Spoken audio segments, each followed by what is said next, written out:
Oh. Oh wait, my camera is actually not working. Hold up. Hold up, let me fix this. How are you doing today? We are going to have a pretty straightforward stream. I'm just going to be grinding Honglim. And then that's about it. We need those gems. And we need that silver. It's pretty simple. Hello, Alastris, how are you doing today?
Trying to choke down my dinner before we actually go grinding, so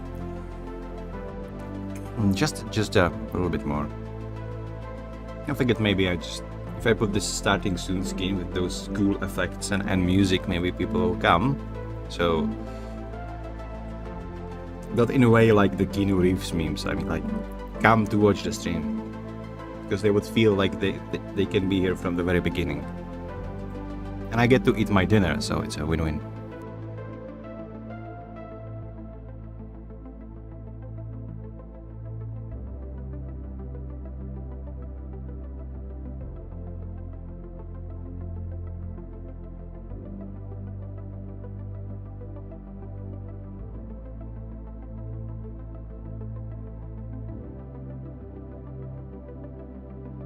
I also had to turn off my avatar again because every time I took a bite to eat, he was absolutely freaking out. Look at this, okay? Look at this.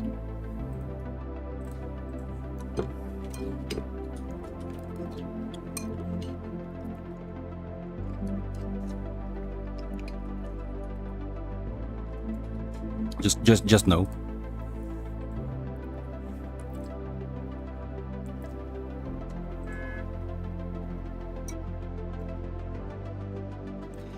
He probably wants some too, you think? Nah. He is having like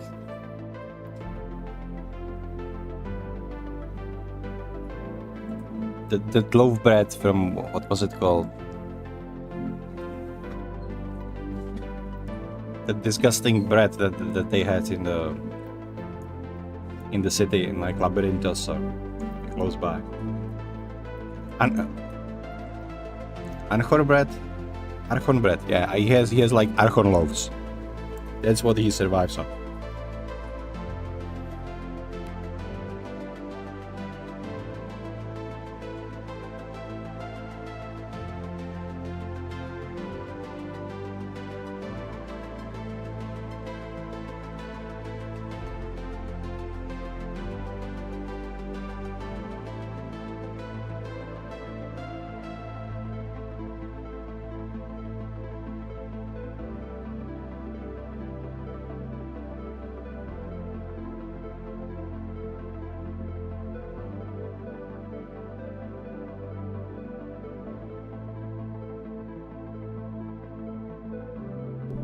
I didn't know that either. That must be a new thing. Do they have it like extra, or do you need to exchange it for Tuvala? Because if they get it extra, that means that by one season character you can actually gear up 2 characters, which is huge.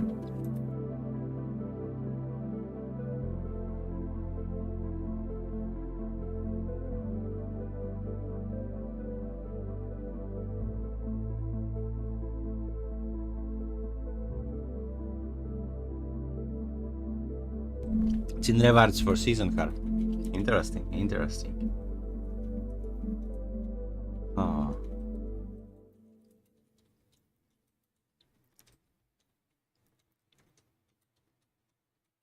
You get 3?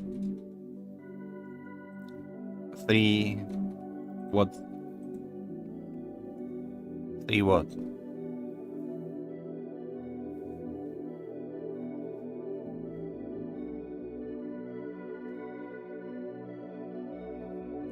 You get 3 boxes with full equipment. Well, that's crazy. What the hell? What are they smoking?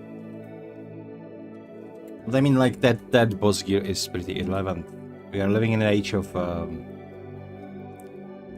it's not even like Black Star. It's those like Labresca and Desperate God Armor and all of those things. So, might as well, you know... It's actually good because you cannot have more than 1 Tuvala gear if you are coming out of season, so this will help you to gear up more alt without needing to repeat season over and over. What I actually did recently, before we stopped playing, 4 months back, I leveled up and fully completed season with 2 characters, just to have their Tuvala equipment that I would channel to the characters that I had created previously, when the seasons were not a thing yet. I can have more alts, yeah. That's actually pretty cool. I feel going there is just make like a witch or an archer, or maybe a ranger. Anything ranged. It's really the best you can have for boss fights. Anyway, let me just quickly finish my soup, and we will go straight to grinding. I was thinking maybe later we could do some Warframe farming too. We'll see. Depends on how good the drops are going to be. I still have some buffs running on my striker from yesterday, so maybe 2 or 3 more gems drop. That would be neat.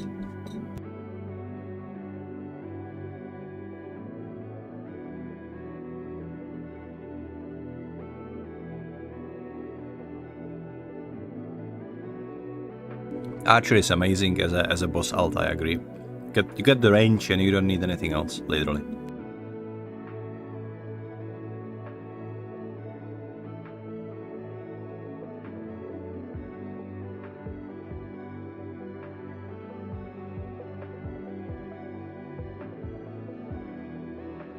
Before we start, maybe I'll try to figure out if I can find a way how to put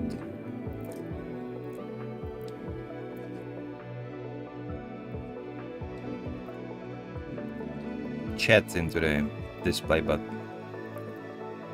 I don't think I can actually.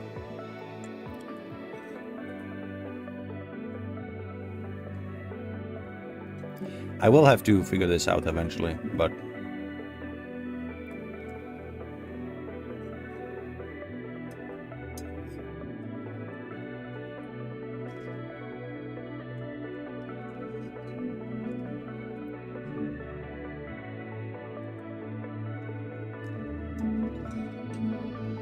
I would consult ChatGPT. ChatGPT is kind of overloaded today, it seems. Half of the things that I asked him to, I was asking him previously even about some like work stuff. I was just completely stunned. Like, he didn't say anything. He was just stuck in a loop. And then he popped in the error. I was like, okay, it's happening. AI is overloaded. I wonder how many businesses will get into trouble today if they cannot use ChatGPT. Because everybody is abusing that shit. Like, I can guarantee you.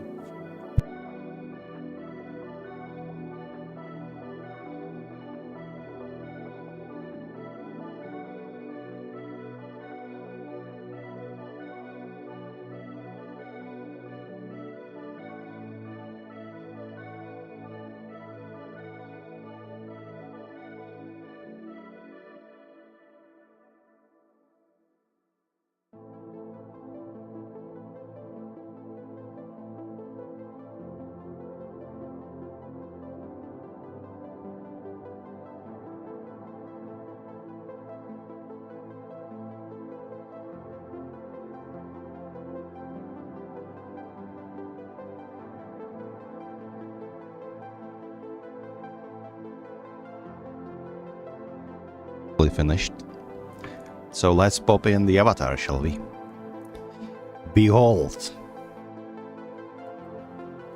I mean, it would be more impactful if he was a little bit more, like, scary, or at least more edgelordy, but hey, it is what it is. I'm a cute kid boy, okay? I'm not afraid. I'm not afraid to admit it. Now,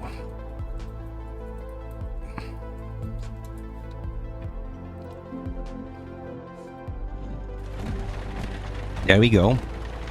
So let's put this out of the way, and let's get to some grinding. I was just doing some horse leveling. If you can like tell, this game is so awesome that none of these is level 30 yet, and they didn't even start at level 1. I've been running around in circles for the whole day with like buffs and stuff. They really should make something to make this more engaging, or I don't know, something like that. How much level difference can you be and still getting loot? Asking for a friend. I think it's like 7 levels is the maximum. Not entirely sure myself, but should be.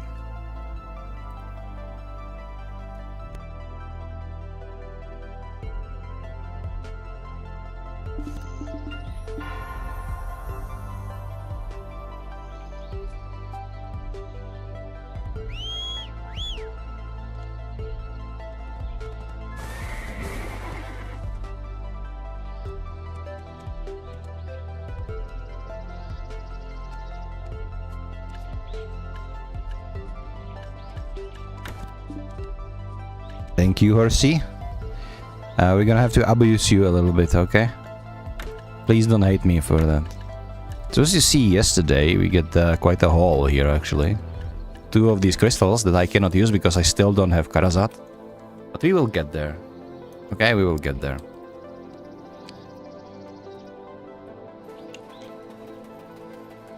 See all these buffs? That is the reason why I got my...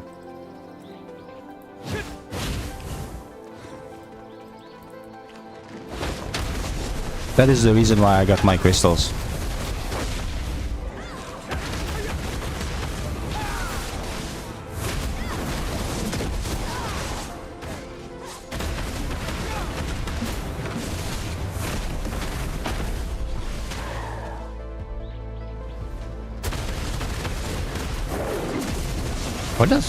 What does centipede means, even?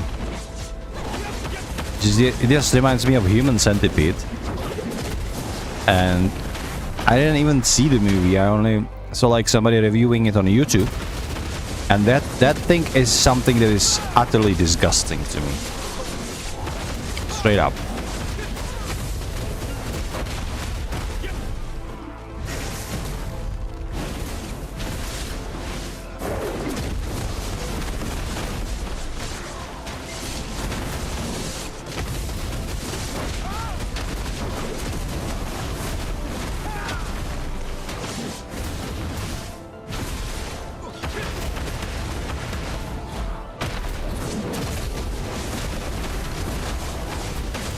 My striker is doing numbers, actually. It's partially the buffs, but...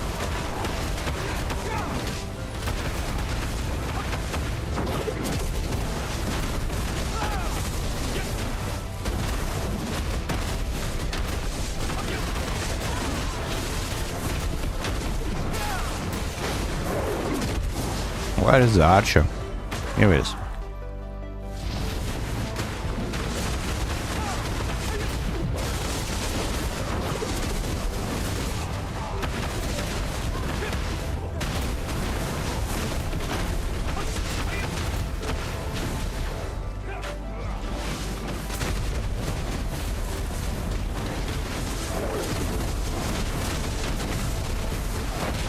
Come on, guys. I'm already grinding for 2 minutes. I still didn't get any crystals. What's going on here? What's your deal?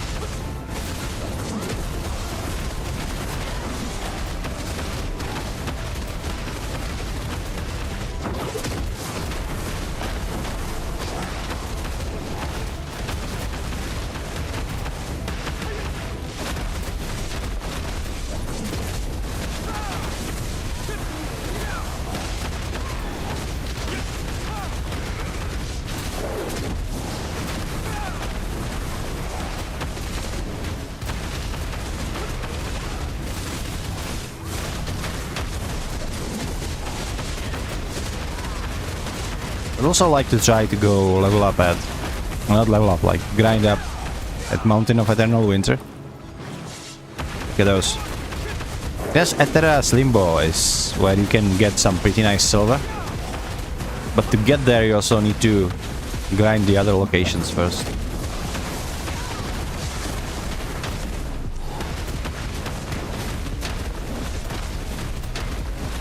So, when is actually the friend you were asking for arriving?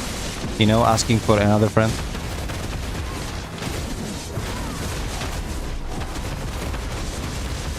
Just come to Olvia 1. I suppose you... Just like me, you are returning, so you can. And I'm like... As you arrive to the Honglim, I think I'm occupying like the first camp.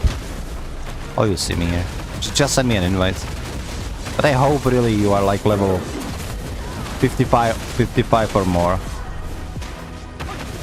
Because I'm not going to be grinding here without any profit. If you want to level for my level 1 or something like that, and then we will go somewhere else where there is like more mobs, so we can level up quicker.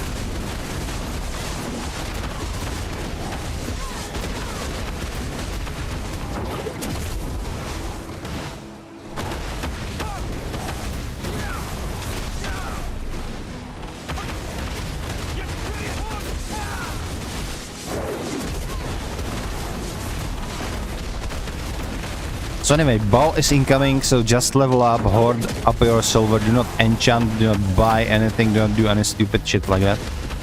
Because we don't know what we get and how the prices are going to change. Like the worst thing is that can happen after a ball is usually that things will stay the same, and best thing you can happen is that everything will be cheaper and you get some extra free stuff.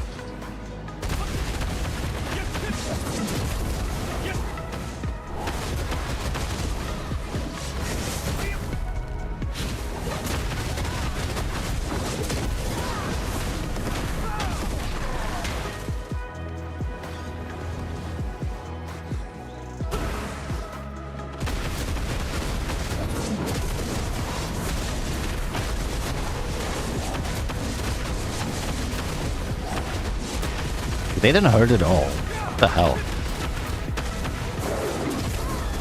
Like, compare this location to freaking Hex Sanctuary on Elvia. It's like incomparable. I was scared shitless at Hex Sanctuary. Several times I almost died. And then here it's just, you know, nothing. They're good at depleting my block, gosh, but that's about it.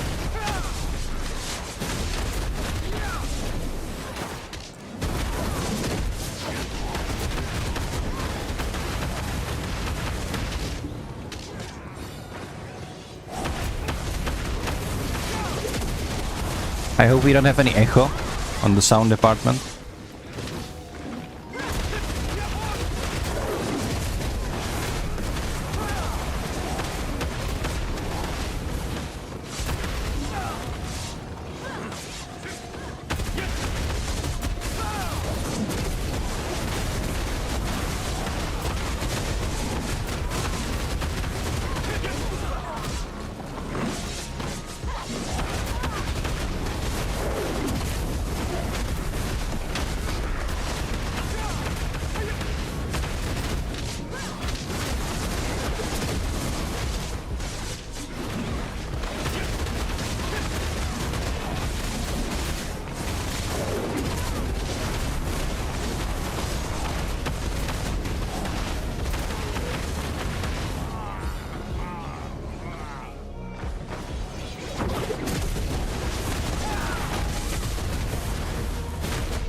just won't stop spawning, do they?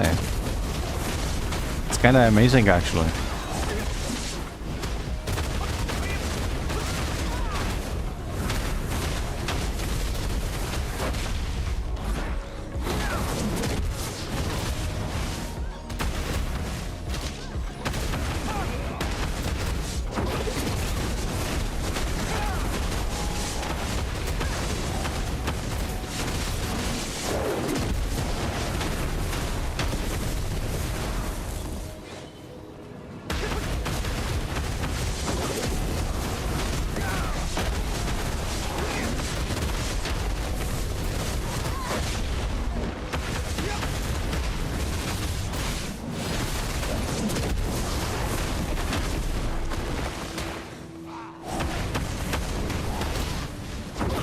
Just make sure to use your scrolls, so you're actually leveling up at acceptable rate.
And there we go.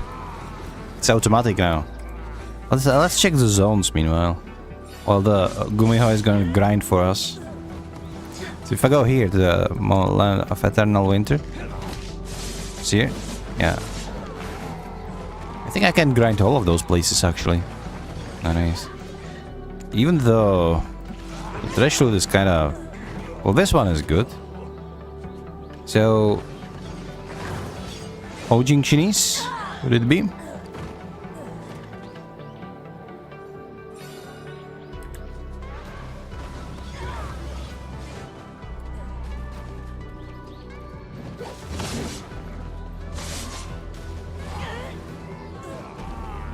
This is amazing, gotta be honest.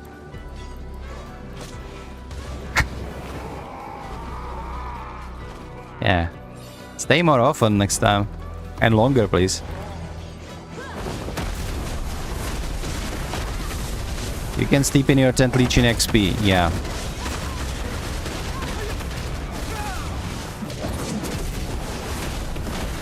Lazy bum.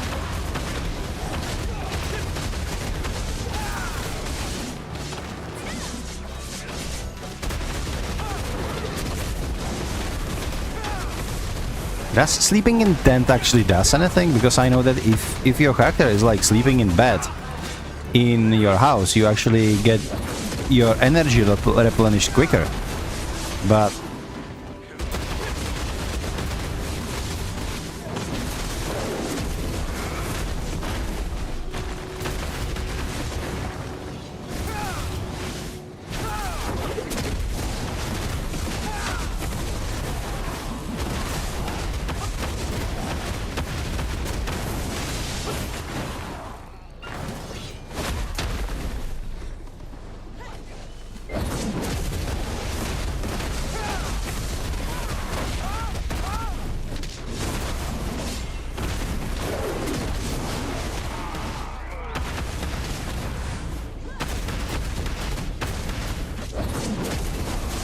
I'm still not sure if that is the case in the tent or not, because I never had the patience to actually test it over longer periods of time when I was somewhere in the open.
I'm sorry, I was just double checking my Spotify. We're listening to the potion shop, by the way.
Already over encumbered?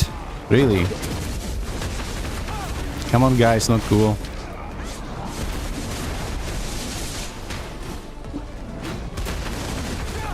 It's the Agris, isn't it? But maybe some of the buffs too.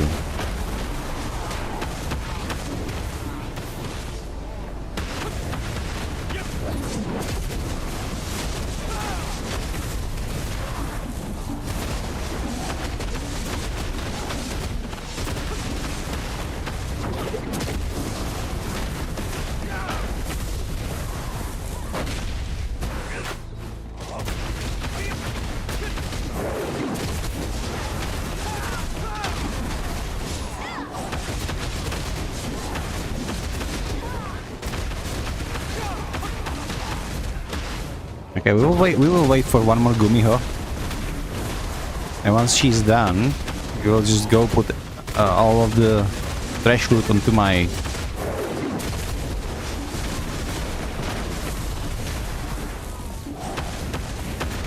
my horsey and start over.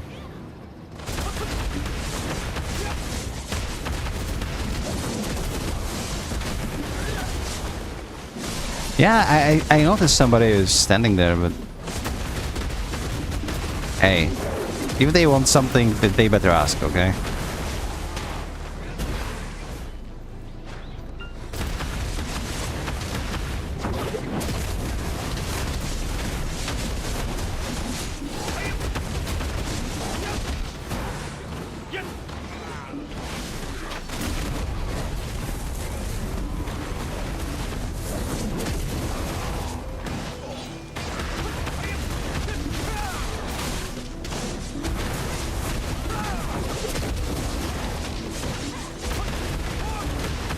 I have so many buffs that I don't even see how encumbered I am. It's hidden behind the buffs. Right here. God damn it. Ouch.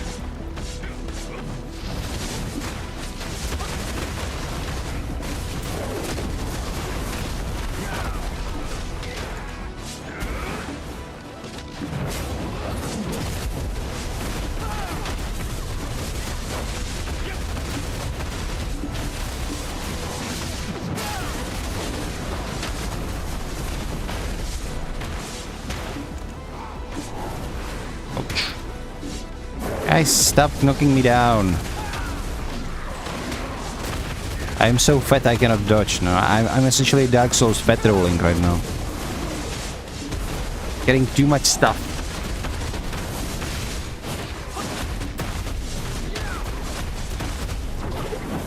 Wait. That's not what I wanted to press.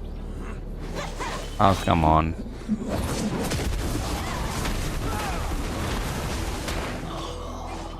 Oh, there he goes. So, let's burn down the boss now.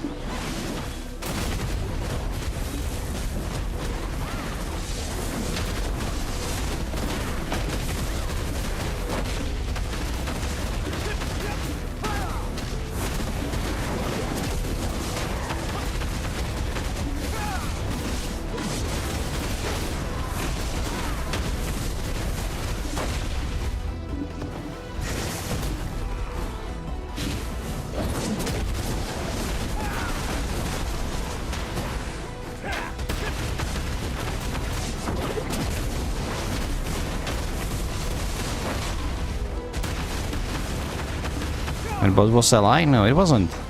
There we go. Come, Gumiho. Show me how it's done.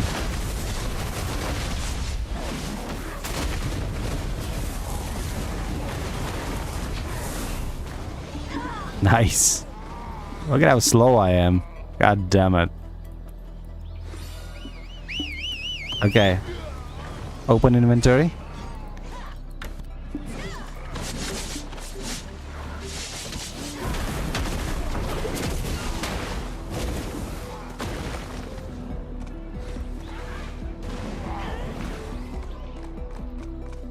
Put him over here. Should be far enough. Lovely.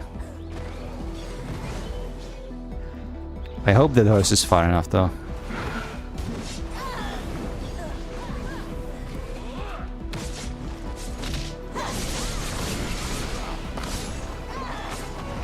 This is so lazy. There's a boss too? It seems to be immune to her spells though.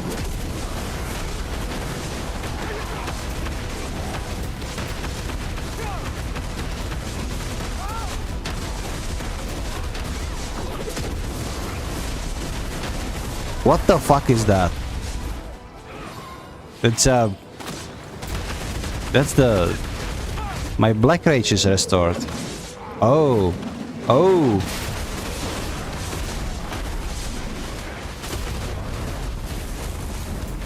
That was different fox, so I didn't know there are two of them. Maybe there's something to do if you kill a boss while Gumiho is active. I don't know.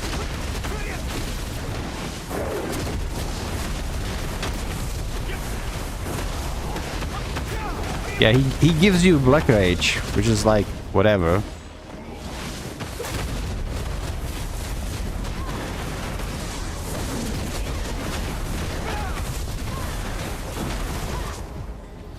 Sorry, Black Spirit Rage. Black Rage seems like something racist. And we are not that on this channel.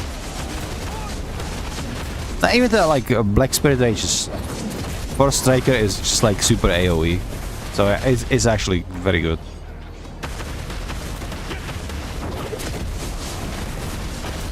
I think the horse is perfectly safe over there.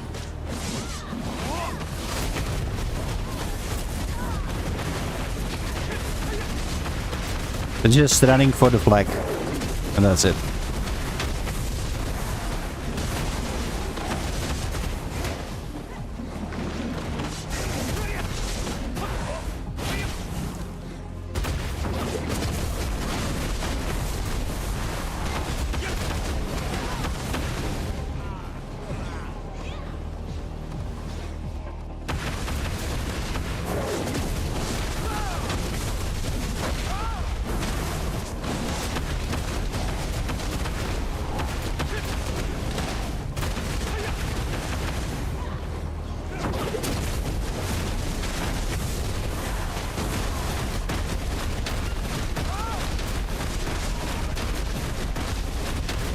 Can I?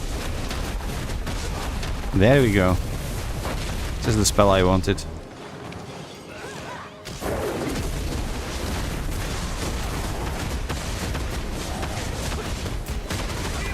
$58. It's 2 levels already. That's good. I think it would be quicker to like on Mirumox or something. Or Giffens.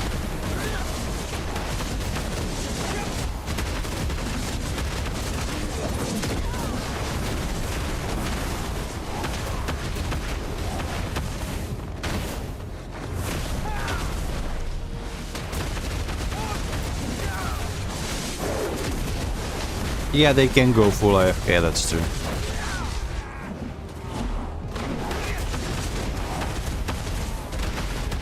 It's absolute utter laziness, I tell you. That's what's going on.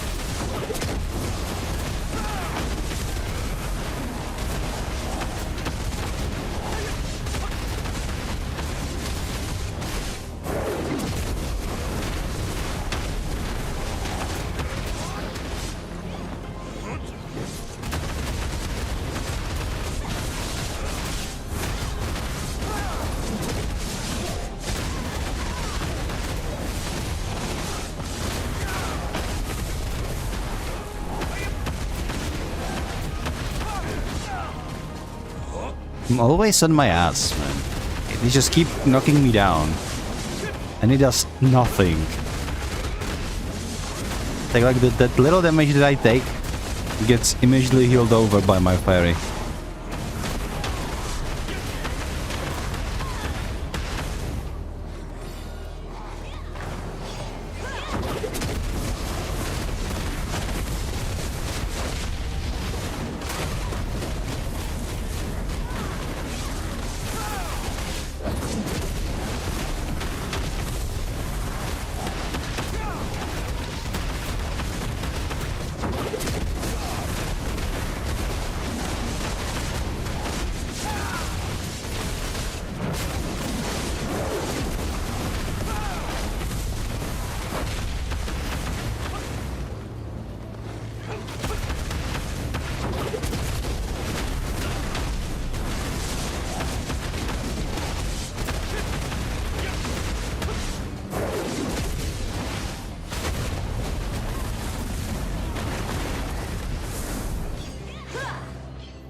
Wait, what? I have something broken? Almost? What is it? How is one of my earring 10% and the second one at 20? Is there an RNG on how much? Is there like an RNG on how much your gear can get broken? That's utterly silly, isn't it?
Okay, I think we have a Gumiho appearing. Hello?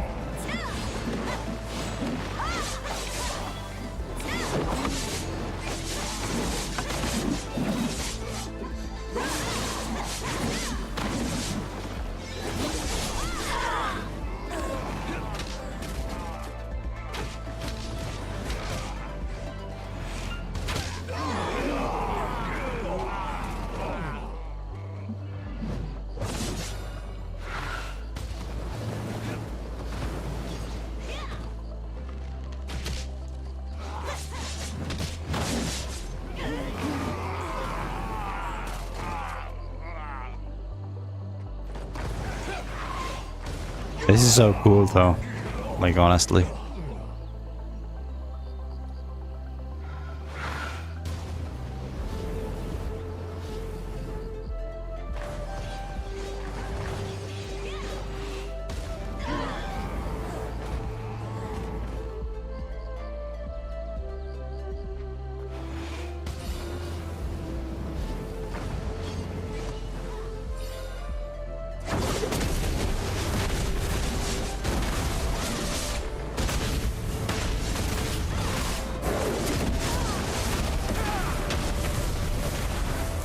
Look.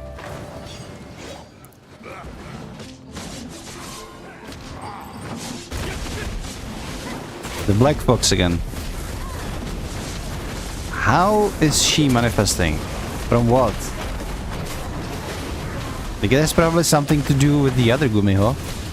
With the white one, but I don't understand what is the condition. Maybe if you like bait enough bandits to the white Gumiho?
I love this skill, man. It's just shame it has 20-minute cooldowns.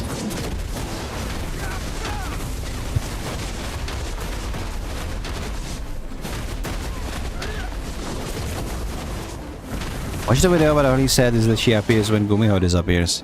Yeah, I think there might be a correlation between how much bandits Gumiho actually kills. So, whenever she appears, you probably want to stay like on her or as close to her as possible to bait more bandits onto you. Then she will slay more. Then she will like slay more bandits, and if she slays enough, then it will trigger the black one appearing after. But I don't know. Might be wrong. But I think this sounds the most probable. Or maybe it's like if you kill an archer or a boss while the Gumiho is active. That would be my other assumption. Like overcharge her with one extra soul. So she summons her black twin. Something like that.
Holy shit, what the hell?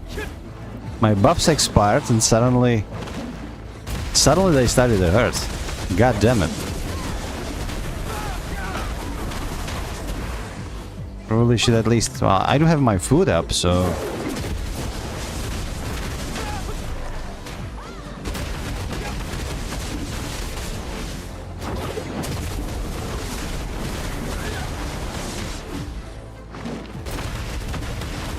I'm over encumbered as well.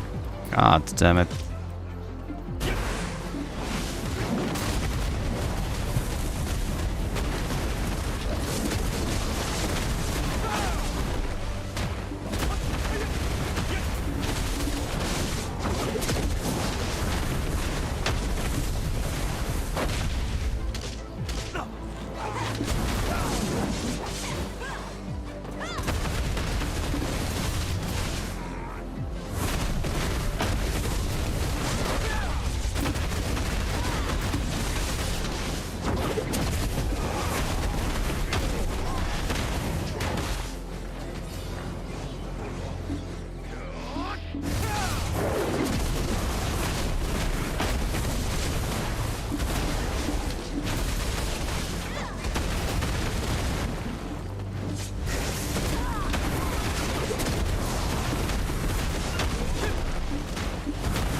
so heavy right now.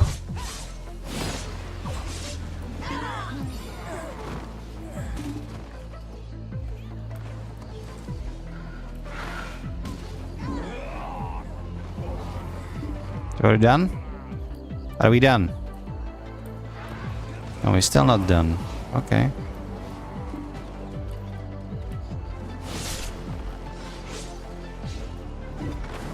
She's on fire today.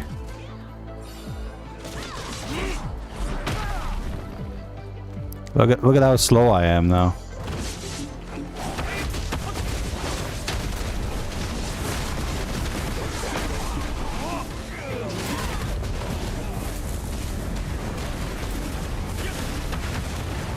Okay, real quick.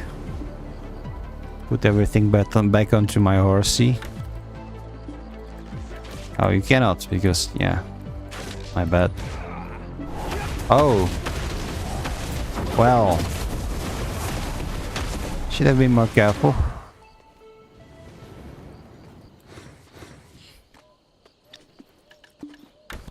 Probably still standing too close, you know.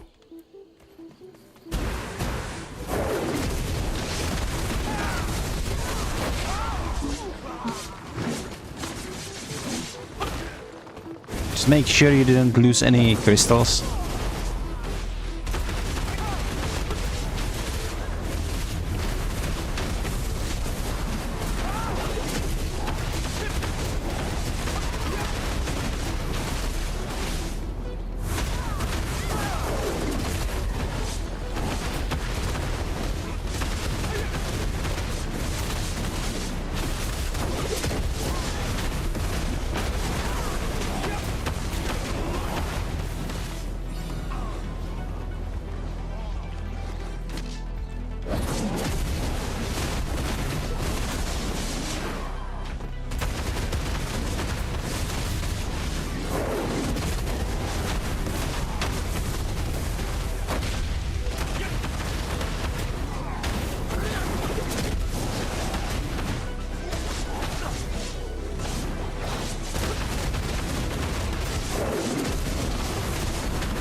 I gotta say that the group chats in this game got much friendlier over the years.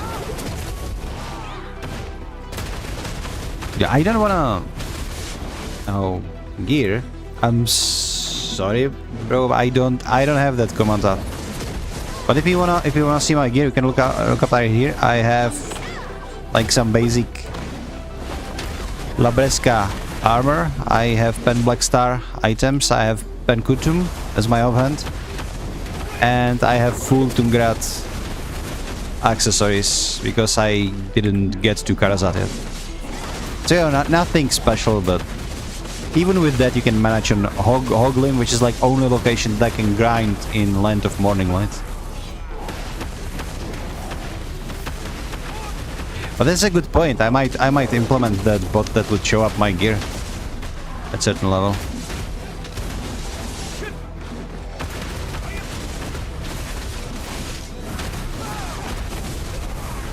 As I was saying, I think I interrupted my flow. Sorry, Larry. What was it? Oh, about the group chat. So I think the group chat kind of got a little bit friendlier over the years. Because I started playing back in 2016. And like the game... You know, I don't want to point fingers, but I think that all those toxic like PvP, open world PvP people who didn't really like go to node wars or castle sieges, but more like they just thrived by rifle stomping people in the open world. Well, the recent changes, and when I say recent, it's like the curse in like last 2 years, kind of killed that kind of game content. So these people left, and the chat is much nicer now. So there might be a correlation. Remember much worse as well? Yeah. Leon Harry. That's an interesting name. Like, should we call you Harry or should we call you Leon? Or is it like Leon from Resident Evil and Harry from like Harry Potter? That would be actually a sick collaboration movie. Like Harry Potter in the evil residence or something like that. Can you imagine?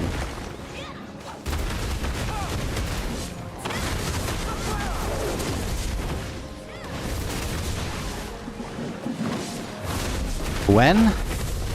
I mean, I think the when is just spreading everywhere nowadays. It wasn't just the BDO thing, even though it was very prevalent on BDO forums. But if you look at any brain rot content anywhere, it's just people are using when and then put just a subject, so they don't really construct the whole sentence. It's kind of like brain rot speech, but it was pre-brain rot. I think it didn't die out in the BDO. I think it just died out in general. But that is the kind of vibe, because I didn't see it only on BDO forums. Like it was everywhere, but like 4 to 5 years ago.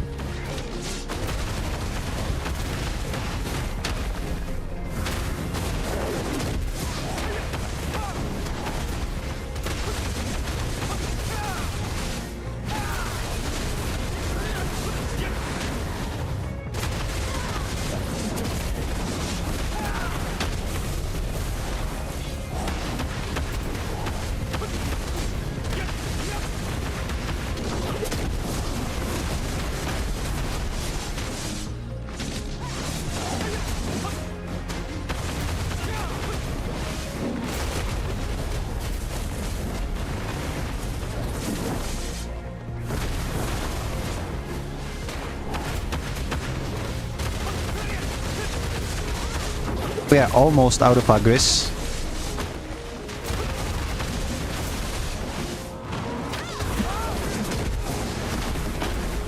The Agris is doing a lot, especially to my weight.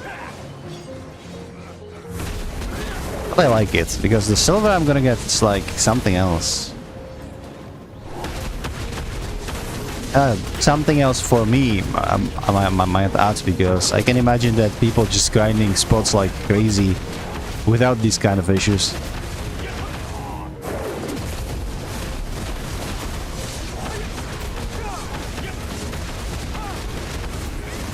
If you go to the Twitch and look what average streamers are doing, they're usually grinding like Ulukuta and stuff. It's just like, if I went there, the mobs would just look at me and my character would just blow up. Straight up.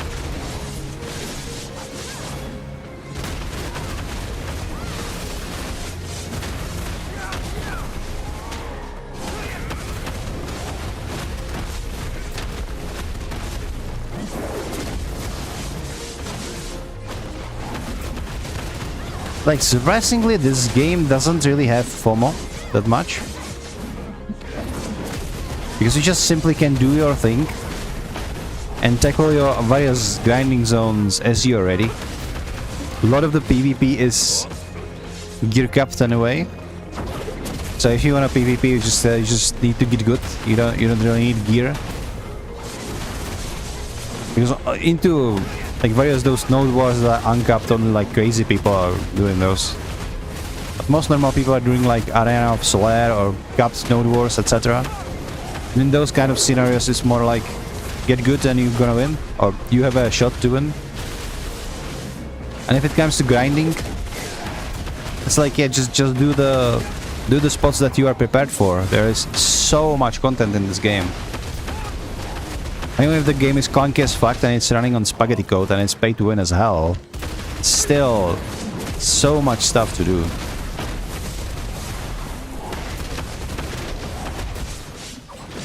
And I personally like these kind of gimmicks that various zones have. They started doing it mostly with like, well, they started something in like Sylvia, but then they really doubled down on Elvia realms.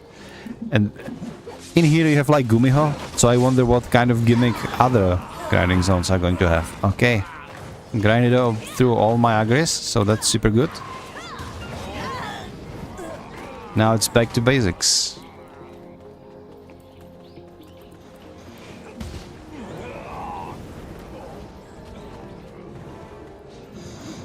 And Gumiho is just grinding for me. She's a good girl. If I could, I would keep her. Look at her. She's so cute. And she's one-shotting those mobs. And you just get the loot and XP. Even though it feels like I'm not getting any XP whatsoever. I haven't moved from 1.5 for a long time.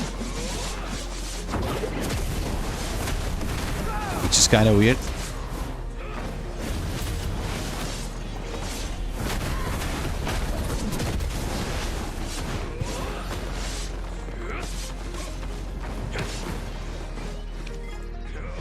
Can I get something from my duck, actually? Yeah, I got some. Wait, I got another crystal. Spirit Rage this time. Lovely. Okay, let's go.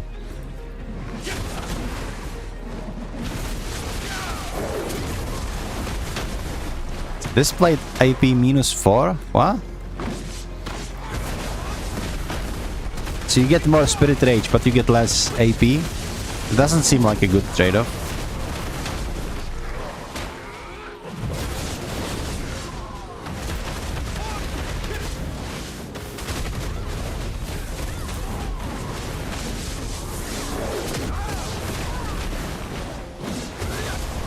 I think you simply just don't get like too much in general in here if you are level like 62. Even in like an Orlia realm with like scrolls active and stuff, still getting just a tiny little bit. And if you are in party, it doesn't really help. But it's fine. We're not here for XP. Yeah, right. The XP is irrelevant. Once you dink level 62, the XP is mostly irrelevant. What you wanna make sure is that you have combat points for all of your skills in your skill book. And then it's just grinding for gear. Sure, some mobs, if they're like too high level and you see them like purple, then like accuracy can become a little bit of a hindrance. But at level 62, you're mostly... That's mostly like the soft cap, right? People go to like crazy levels, like you can see like... I think I saw even like level 67, maybe there is like even more. But that doesn't really do much. It just gives you a little bit of accuracy boost. But by principle, just once you dink level 62, the whole world is just open. And then your progression is going only through gear, mostly.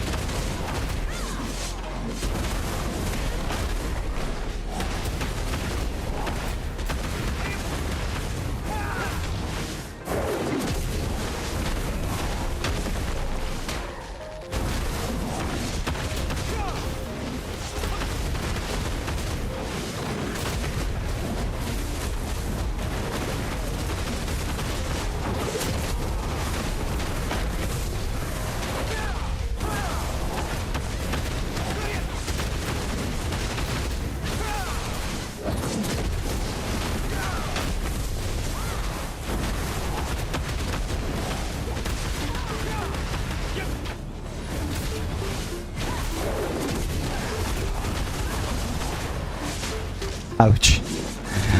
Come on, you assholes, let me get up. Yeah, you know, seeing this, I think actually with like those villa buffs from the tent and stuff, I could I could have it much easier in X Sanctuary. Oh, thinking about it. And in there you can actually earn some pretty nice silver there as well. Because from these guys you get roughly 20k for a trash piece. In X Sanctuary is 25, which is like much better.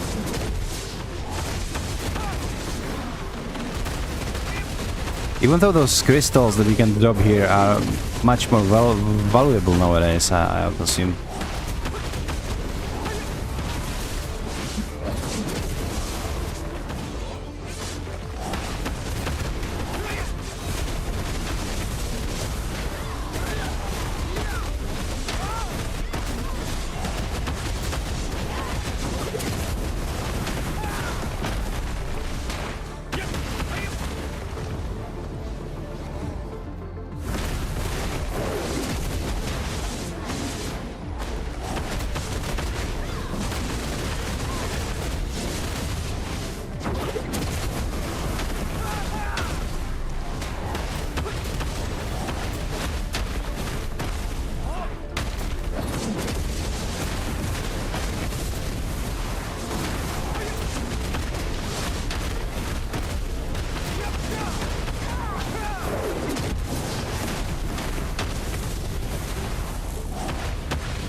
Just I had like a little fly landed on my arm. And it just scared the heck out of me. Can't say I am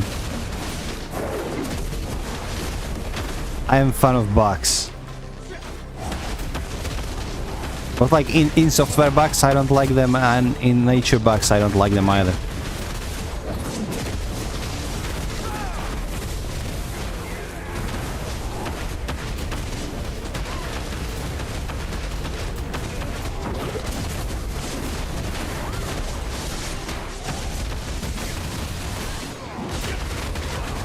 Yeah, I have 62, but like on my Guardian I'm like 80 plus percent towards 63, so she will hit that level 63 eventually.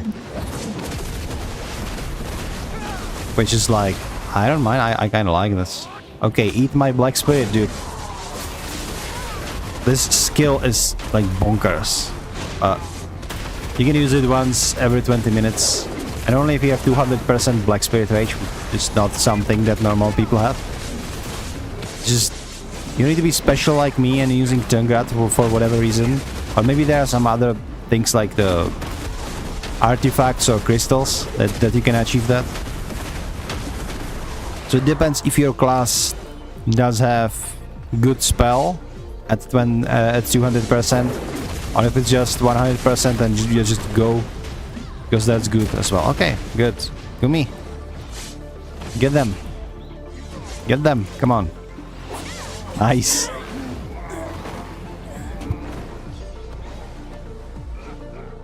I just love this, folks. Making things so much easier.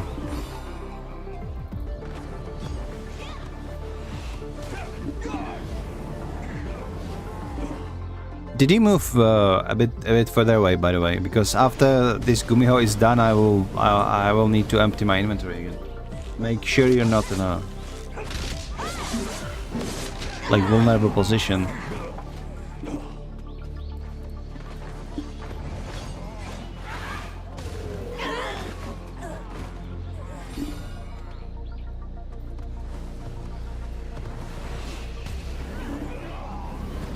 This is absolutely bonkers.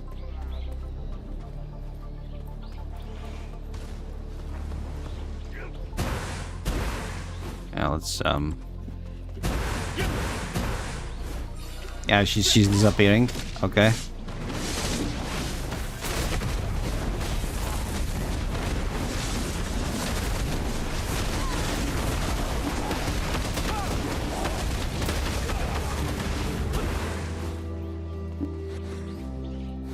Come on, guys.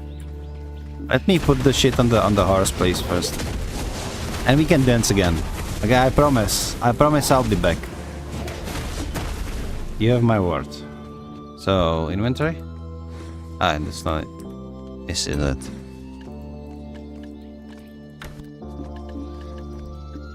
Okay, I still can. 42,000 of those trash clothes. Jesus.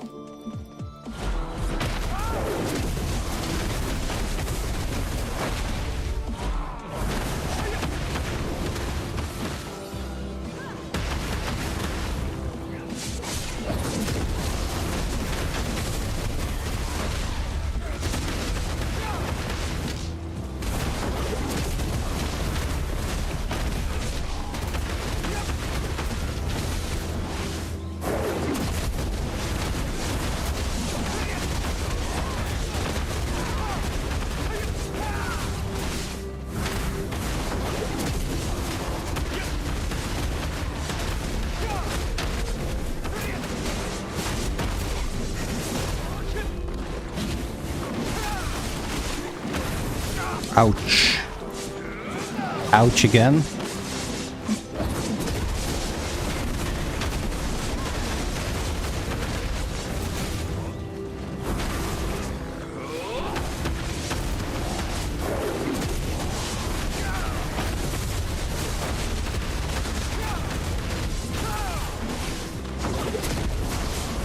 Also, guys, the drops reminder. We've been streaming for roughly 90 minutes, so in half an hour you should have your drops available. If you were here since the beginnings, that is.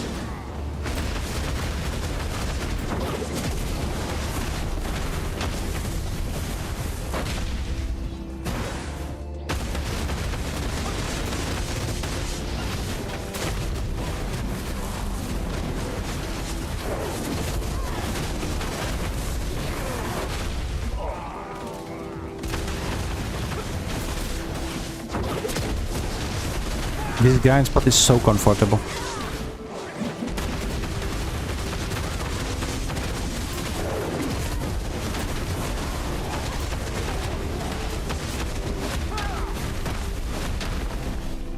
Gonna be here for as long as I can handle it.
I cannot express how much I love this, folks.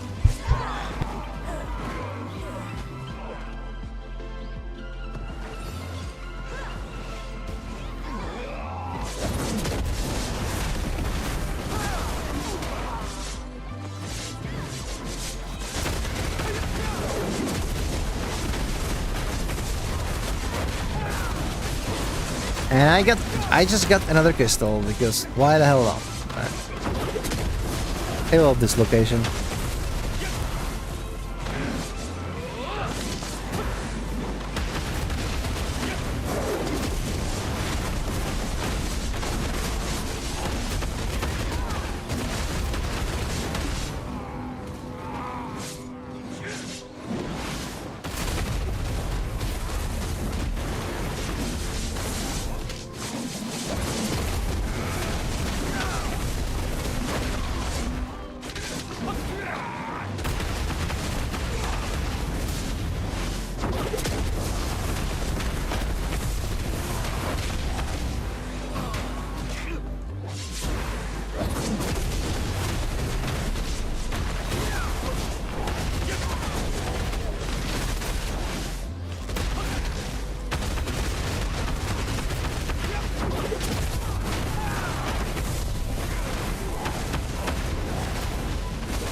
Well, the HP potion got more expensive because some people bought it on maximum price, so it took the price upwards, right?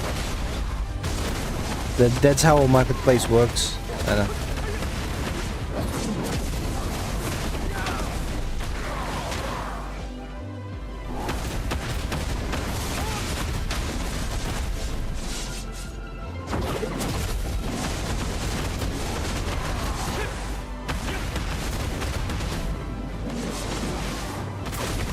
I thought you do have HP potion already.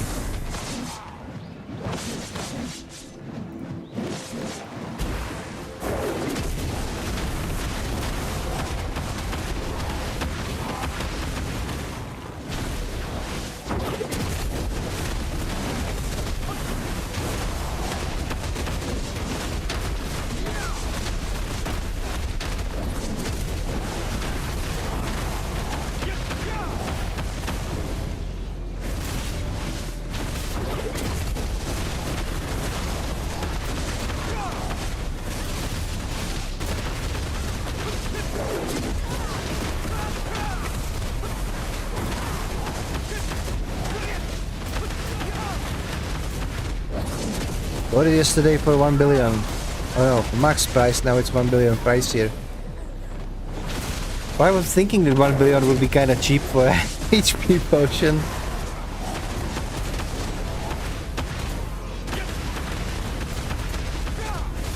But I like the good price is a motivation for people to grind it and to sell it.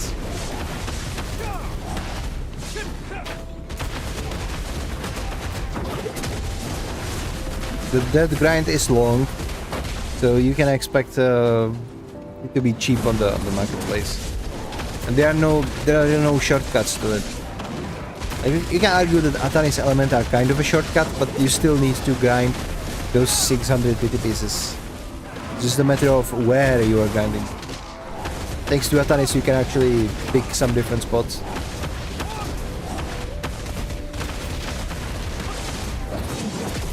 I was kind of lucky because I got 2 full pieces, so getting the rest was much easier.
I love this spot. It's you can literally shut off your brain.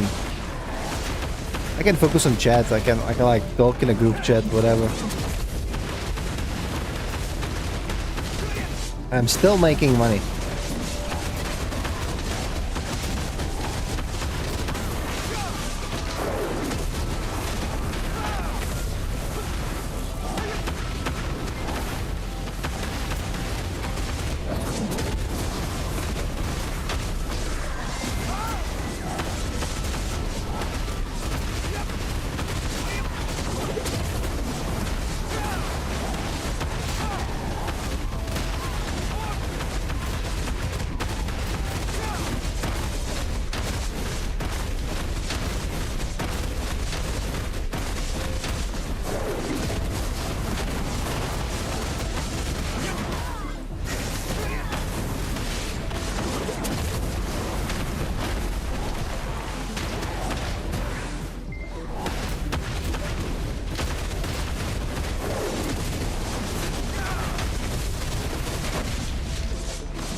There's literally somebody in group chat boasting about being racist. I wonder how long he can actually...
I think we are creating another Gumiho.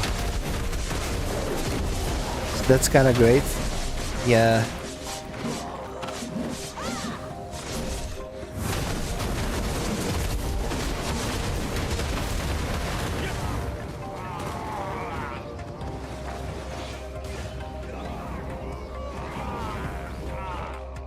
I'll take this.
My skill just took half HP off the boss. That's actually pretty decent.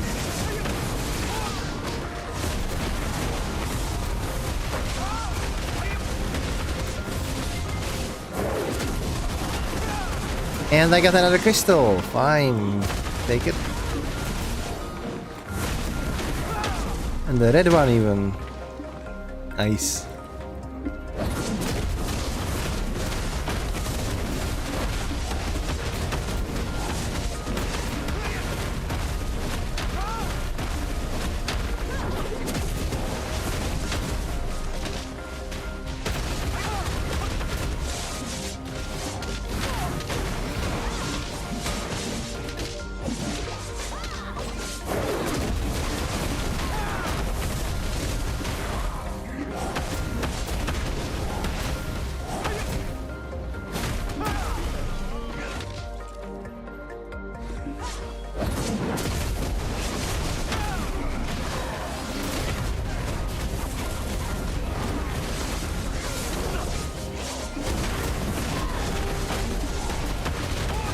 All your Honglim base belong to us.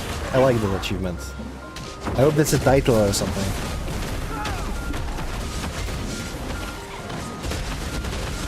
Oh god, I'm over encumbered again. Okay, we will kill this group. Then we will move to the horse. Okay, archer.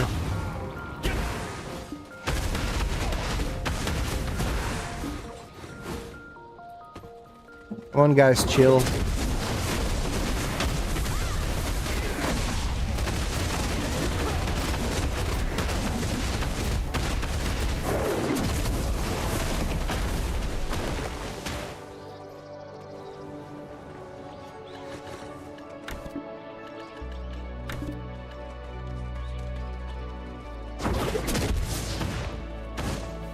You know what actually I'm gonna do? I'm gonna take all of this loot, so 50,000. I'm going to swap to my Guardian.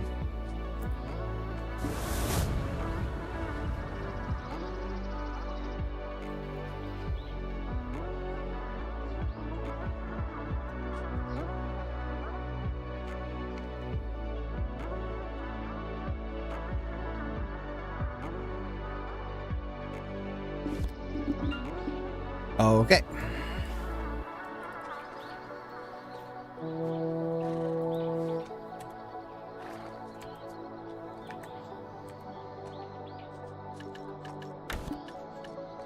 See, I don't have any crystal. The game RNG actually hates me.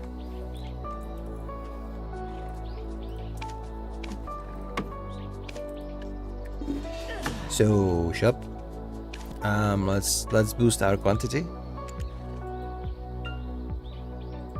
Did I get it? Now I get it. Let's boost our AP and accuracy. For 120, why not? And this one is super good. Yeah. Then we're gonna eat some food and eat this elixir. Where is my food? There it is. I think that's all we need. Maybe I will just blow up some scrolls. Why not? At least some inventory space is going to be freed. Perfect.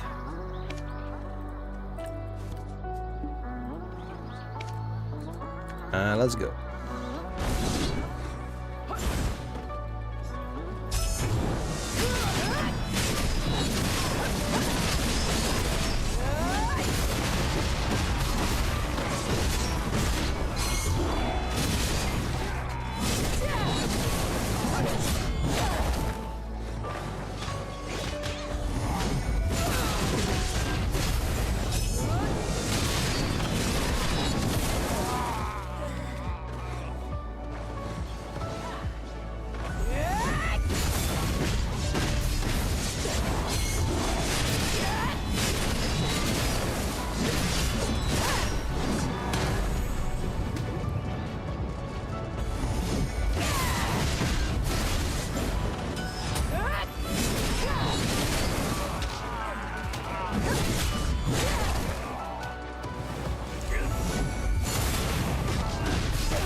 I gotta say that I love what they did with the new roll.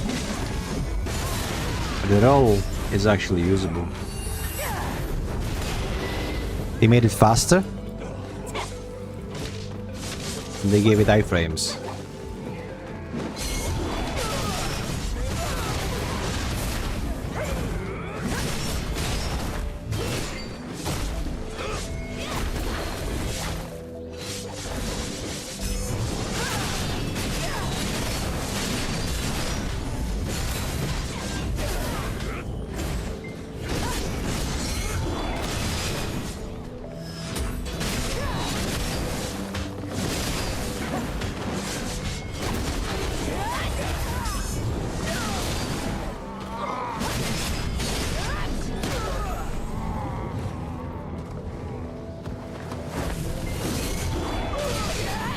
Look at this, we are stacking another Gumiho.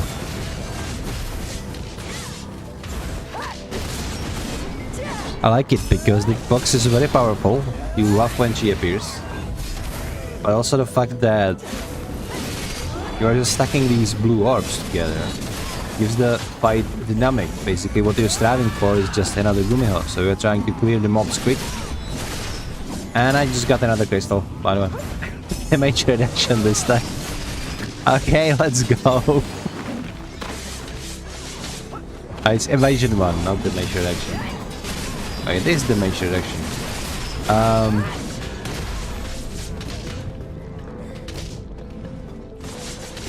It reduces... I don't know what the displayed AP means.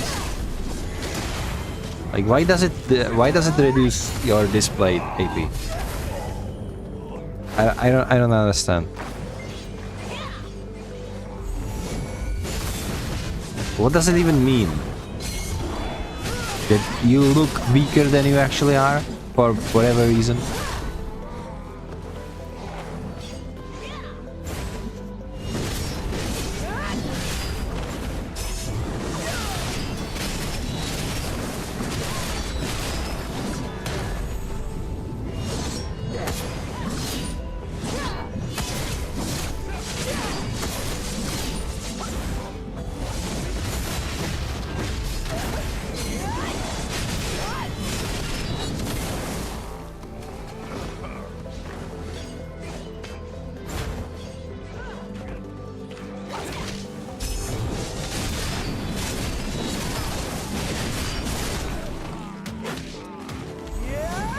Oh, we're actually stacking event festivals.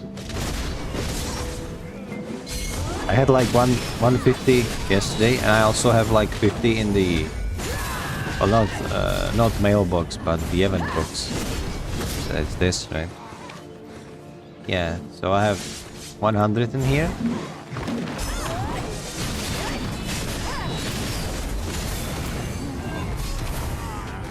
I got 173.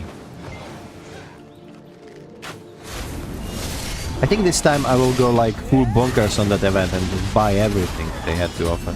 I already bought the Gamba box. That was like the first thing that I bought once I had 100 of those. I got 3 outfits, like the box with 3 outfits, which is like super good. Even though the main price was 50 outfits, and some guy was already boasting about in group chat that he got it. Good on him. Like, would I prefer if that was me who got those 50 outfits? Yeah. But then again, somebody got it, so congratulations. Aaron Jesus was smiling on you that day.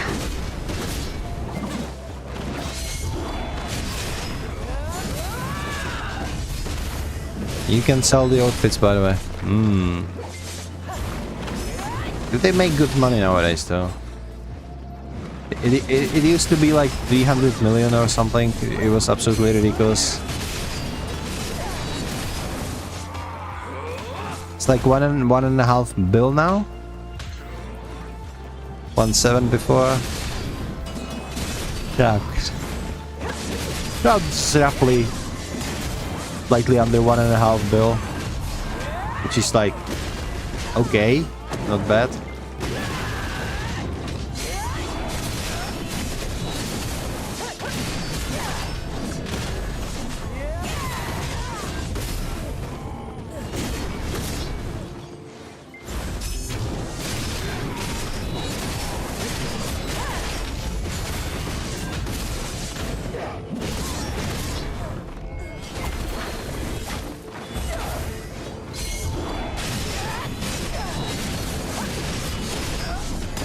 Tax a lot more.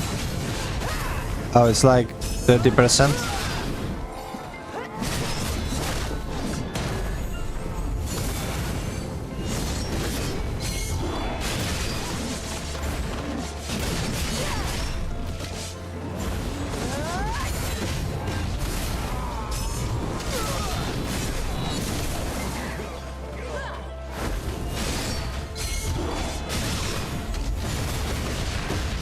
You have to buy the outfits for real money and they take so much. I mean, that's one way to look at it. The other way to look at it is the intended price of the costume while you're selling is the one before tax. And honestly, you should be buying costumes for crownstones if you do enchanting, because that's where the real money are. Just, frankly speaking, what you want to do is like you want to sell like pen black stars or maybe some pen accessories that you get there with crownstones. So you buy costumes for crownstones and you use those crownstones.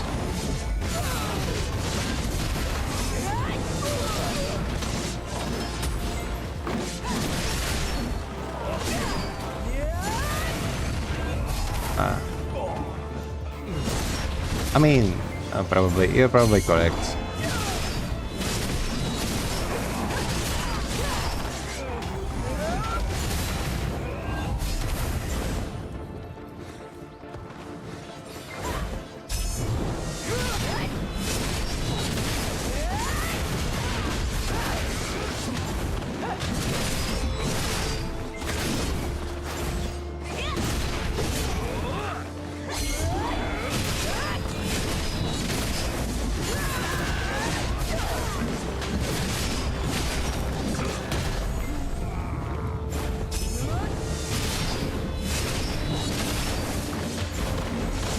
Twice as much, roughly, I think. I think it might be around 3 times, actually, if the numbers that you've just presented are correct.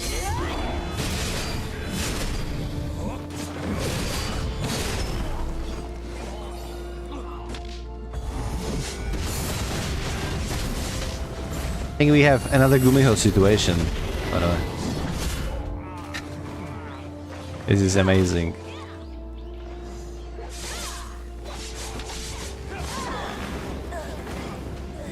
Yeah.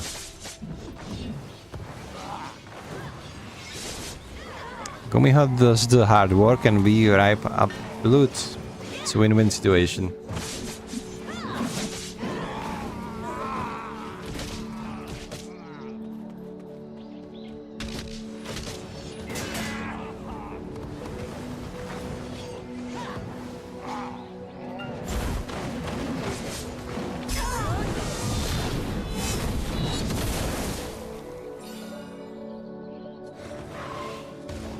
Thanks for help, gonna do 61 on quests. You most welcome. Come again if you want.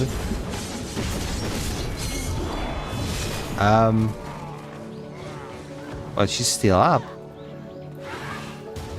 I see. Congratulations to level 60, by the way. It was 4 levels in... well, real fast, so to speak.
You always get less XP if you are in a party. I like how World of Warcraft does it, by the way. World of Warcraft does it in a way that if you are in a party, you get less XP, but it's not like the experience divided among players. It's more akin to you're gonna get some bonuses.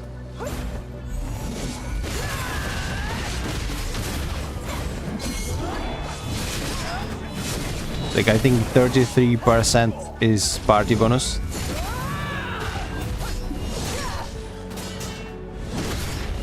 So if you translate it to X per mob, you're actually increasing value of the mob by being in a party.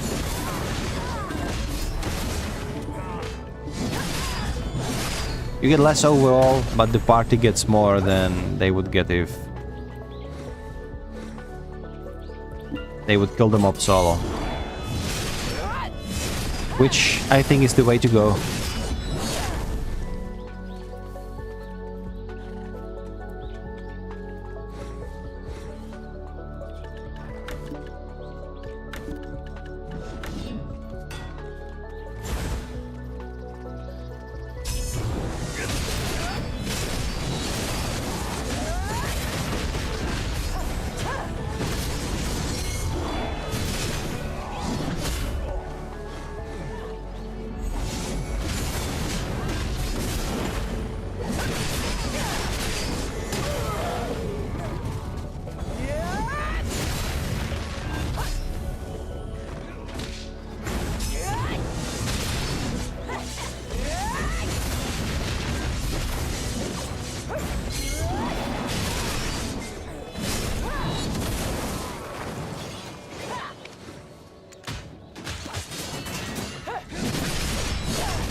Wait, Karanda appeared.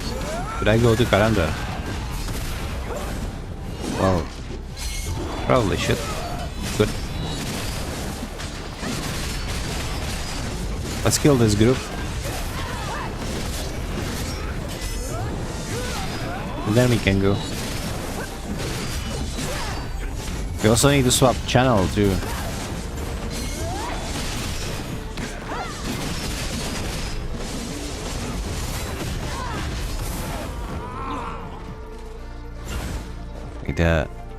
Did the boss just gave me 726 of those? Yeah, they did.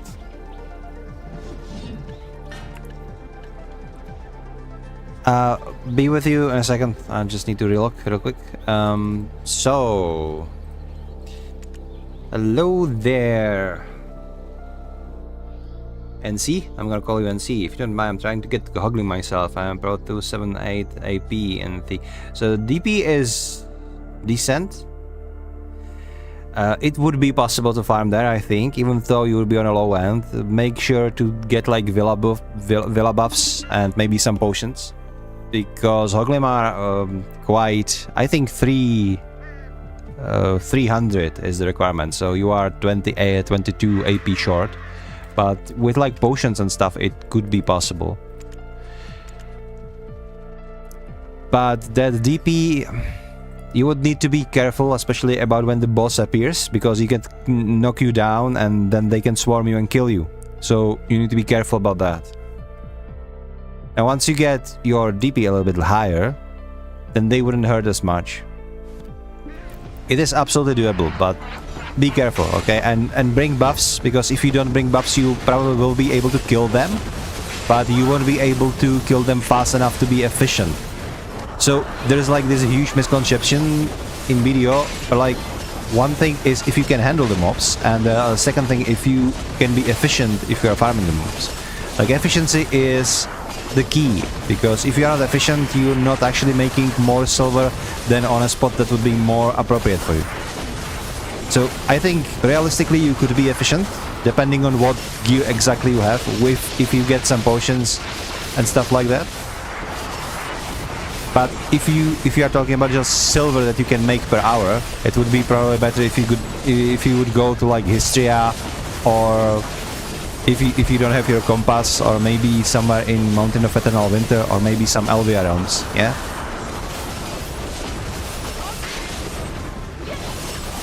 I wouldn't go there like raw. Like if you have like 300 AP and 400 DP, then you can go to the zone for like raw without buffs or anything, and just casually farm. At your level, I don't think you should do that. I think you should definitely bring some buffs, but it is doable. So like remember, you can have like potion, you can have food, you can have villa buffs, and maybe some other buffs like perfumes and stuff. And if you stack those up, then you should be able to grind there. But it might be a little bit annoying, especially if perfumes are worth for like 20 minutes. So like every 20 minutes to make sure to reapply the perfumes, etc.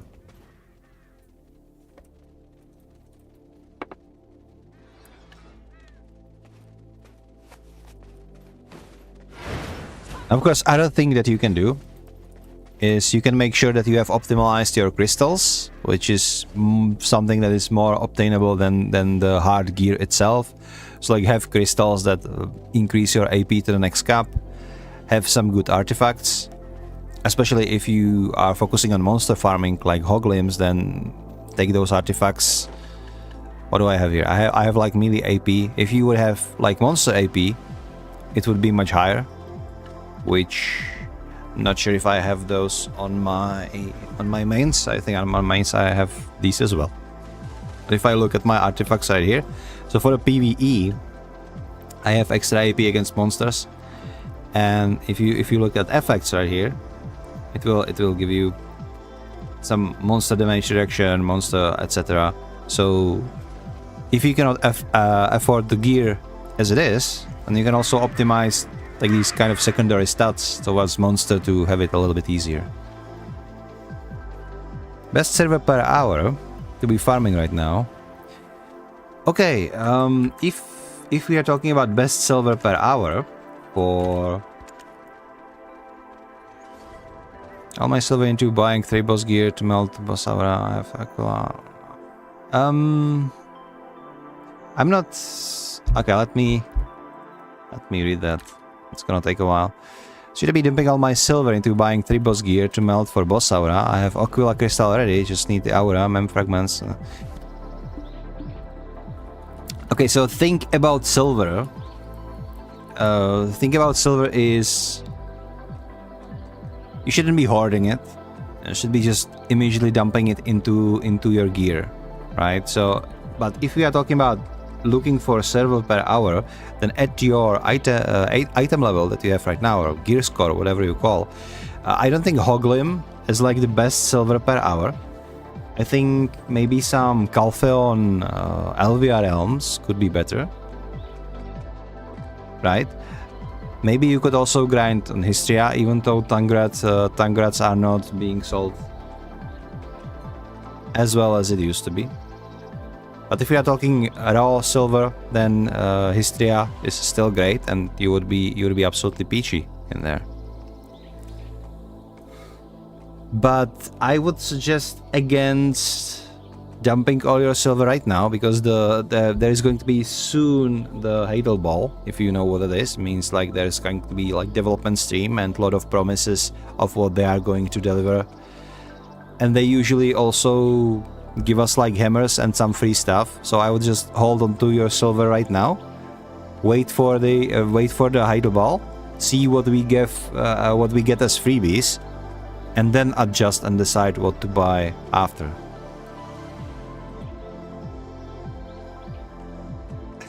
Yeah, but after the ball, you should just channel all your silver towards just better gear. You just don't know how to LVR Realm? Okay, what exactly you don't understand about LVR Realms? Because there might be a couple of things. Like the first thing is how to even get to LVR Realms. So basically there is this like button somewhere. It's not right here because I'm Kama Sylvia. So if I go back to Olvia,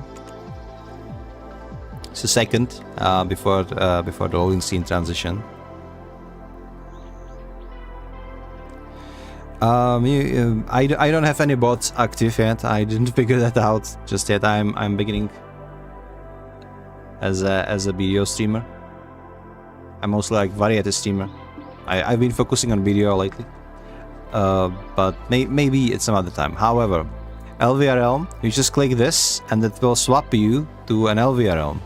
LVR Realm, basically how it functions, it has the same map as the rest of the overworld, but there are no NPCs, there are no shops, there are nothing. There are just a couple of quest givers, and there are zones where you can find monsters that are much powerful than their normal counterparts.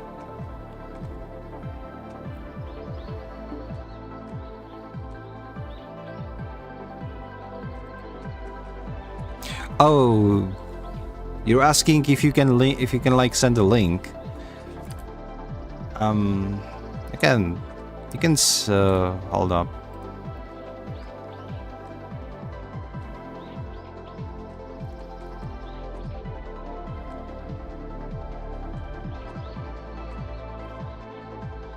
You know, just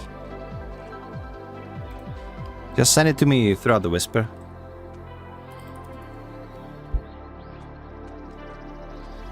But don't take me as like such a pro. I'm not that great at the game. Like if you look at my gear, right? I don't even have Karazat or Sovereign weapons yet.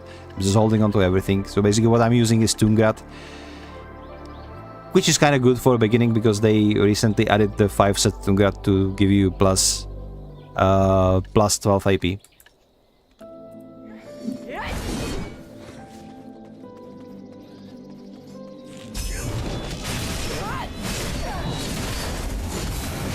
But anyway, the LVR, as I was saying, the LVR realms will work in a way that you swap to LVR realm and then you go to one of the grind spots. So you should be fine in one of those that says like the 250, 260 AP requirement. Those you will be clearing really fast with 278.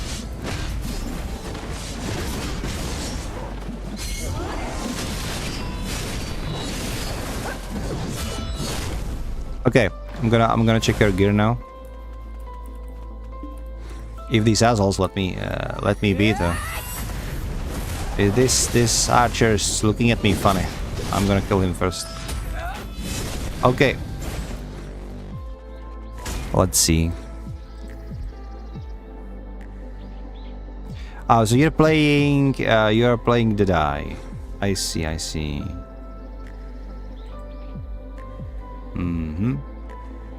So you have Kaposia belt, Kaposia ring. Okay, so the first thing, Karazat necklace. That's super good because it unlocks you some new gems. So what I would do, you had unlocked one slot on your like gem belt. So fill those gems up. I don't know if those gems are seen in here. There are crystals. You don't have any crystals set up, but I presume you know what crystals are. Basically, if you go here, something that is called transfusion, and there is a lot of various crystals that you can use. Right? Yeah. So fill up those for your Karazat. Buy some if you need to. Right? They are quite expensive. It's like 100 mil one. if I remember correctly, on Marketplace. Maybe they will be even more expensive, but they are super worth it. So fill all of these up. Look on what possible combinations of various set pieces you can have. Now be careful to not die, because obviously if you die to mobs, there is a risk that you lose some of those crystals, and then there's like unnecessary setback for like 100 mil to get them back. What you can do also is to focus on your offhand, because offhand is actually super good. It increases damage that you do for both awakening and normal weapon. Both pen weapons, you are golden. Like later you will want to get your sovereign weapon, but that can wait. Like pen weapon are perfectly viable right now. You can exchange this for Labreska helmet, so either craft it or buy it from Marketplace. Fallen God armor, super good.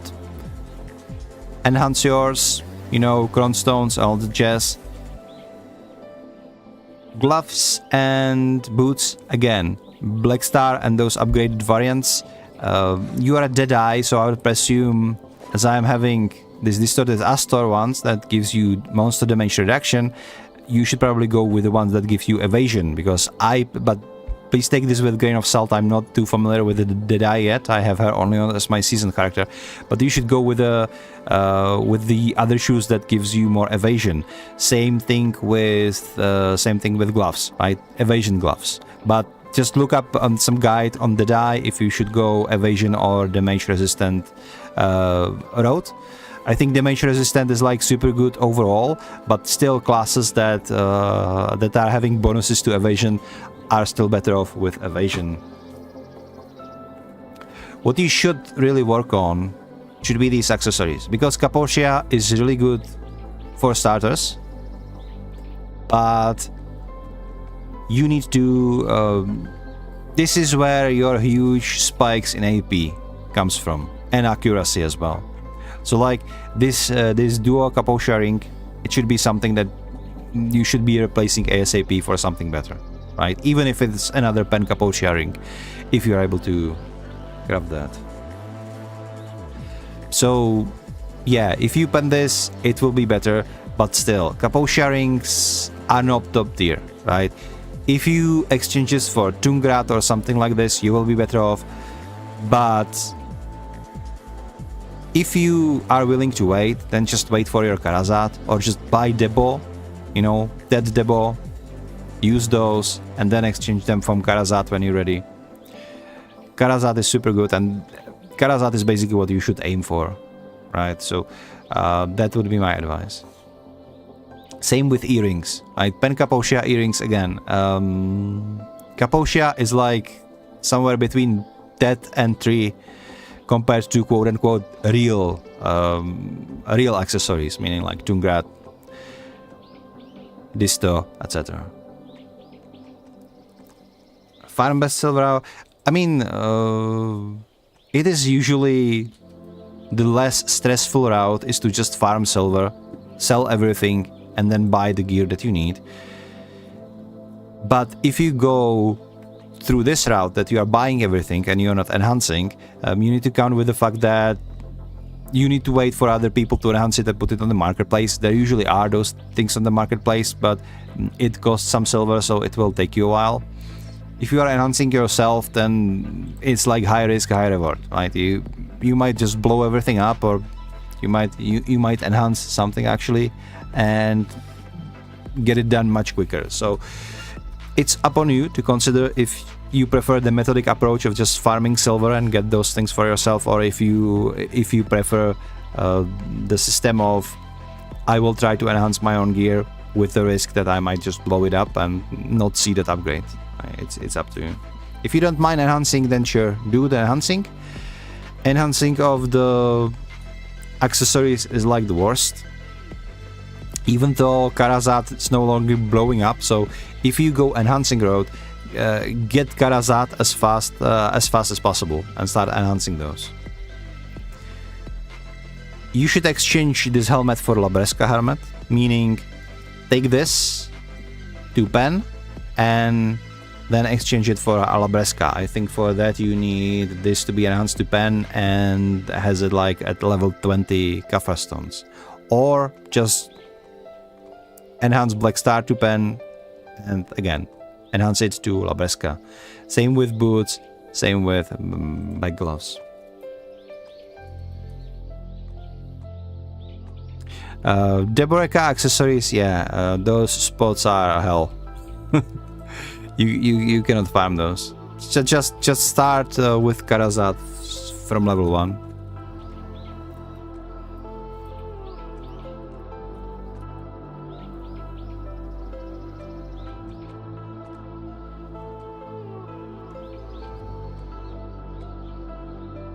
You can also just farm for that Deboreka and then buy them and then exchange them from Karazat and then start enhancing Karazat. But it really is up to you, like which route you prefer. If you like prefer buying stuff or enhancing stuff. In the end, once you get to Karazat accessories and sovereign weapons, you cannot buy those, so you need to enhance those regardless. I don't think there's like easy way. You just need to gear through it.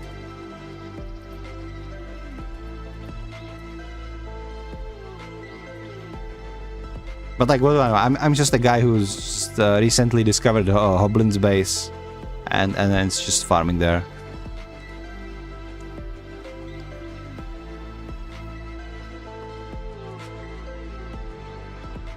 But if you want to focus on something, do something about those accessories, because those are what is holding you back the most at the moment. Even though getting a little bit higher with those shoes and helmet will give you a little bit more DP to survive a little bit more on higher tier spots. If I look here on these guys, then it should be 360 plus. And 270 AP. I mean, try it for yourself. I think you should be able to farm those, but make sure to bring consumables, okay? As I said, even with the gear that I have, if you see my gear score, it's roughly 700 with like 304 AP and 400 DP, and I'm killing them fast enough. But if they knock me down, especially if boss knock me down because I wasn't careful, then they start to chip my HP away. So you have 50 DP less compared to me. So you need to be really careful not to let them knock you down. Other than that, this is the only place I can realistically farm like efficiently in the length of Morning Light. So I presume you cannot go to higher tier mobs in this new zone just yet either. No, I'm playing on AU. See it right over here.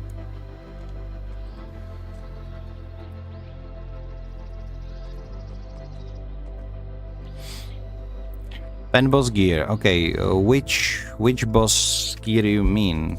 Let me double check.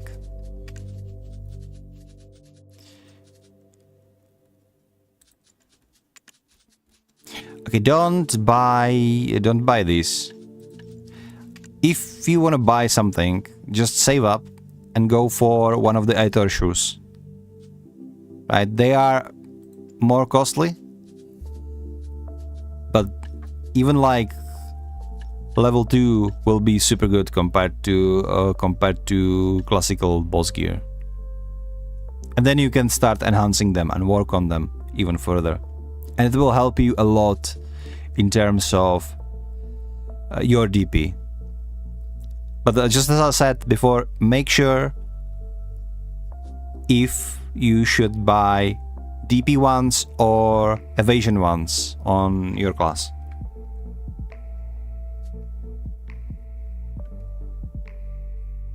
Well, if that is correct, then go for it.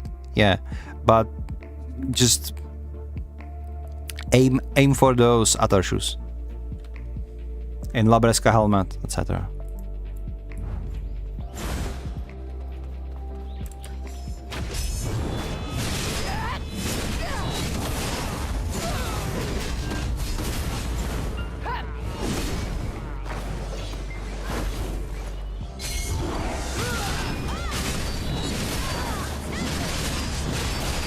I'm gonna be honest, like personally the gear I have, I bought almost everything. The only thing I enhanced were my weapons.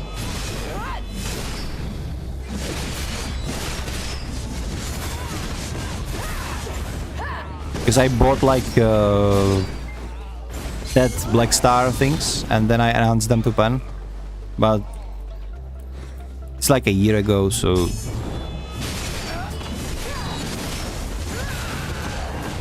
I couldn't stand the fact, especially financing accessories, that you can blow them up and completely lose them. But right now, I was looking at like sovereign weapons, you know, and Karazat and how to make them. And it seems not as complicated as I thought it would be. But as I said, the ball is coming. It's like around the corner. So I'm just basically farming for silver right now and holding on to my silver. Because what usually happens after the ball is that the prices of things are getting a little bit shuffled. Some things are getting sold cheaper because if we get another stuff like, you know, another free pen black star or something like that, then a lot of people just put their black stars onto auction house. So the prices will tank and we might get some freebies to get you started. So if you buy something now,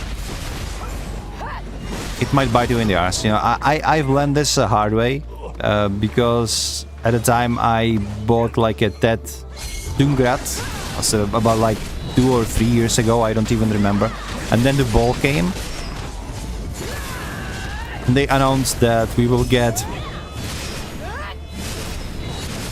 an item with exactly the same stats as my TED Dungrat necklace. I think it was like the free Capotia, Pen Capotia necklace or something like that.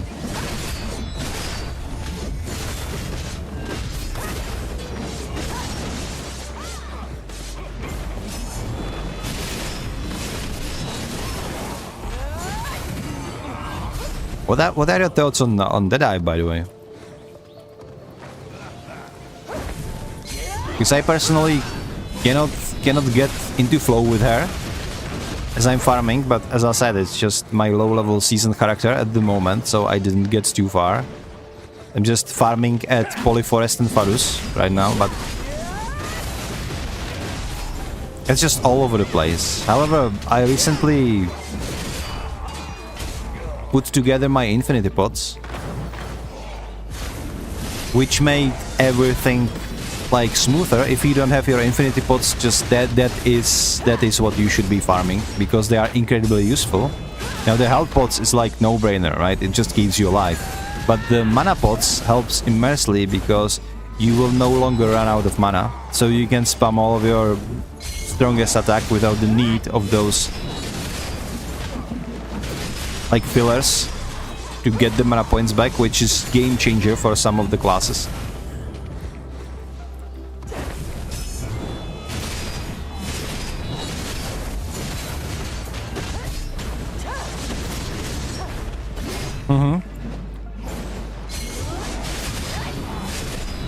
I mean, it's great if you're enjoying her.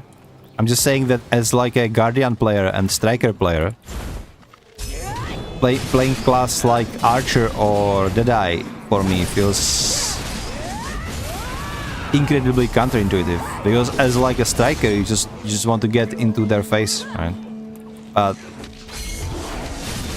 as an Archer or Deadeye, I would assume that you want to keep your distance, you know, and kill them from the distance, but I don't know.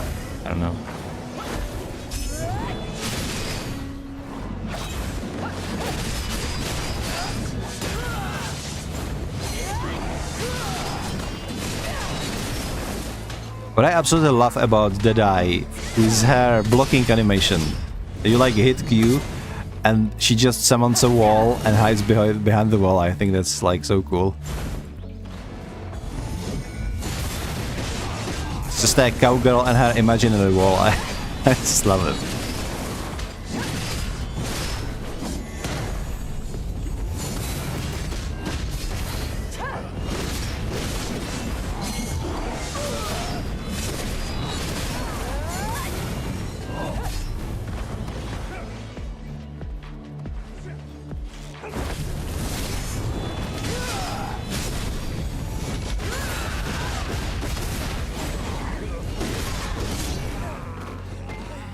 Now, if the advice that I've gave you doesn't help, what you can do, what I would suggest to do is try ask for advice Blue Squadron, because he sometimes gives advice to the people. However, he is very popular content creator, so it is possible that he won't get to you. But what he also did, there are some gearing guides that are on his YouTube channel, so you can check those out.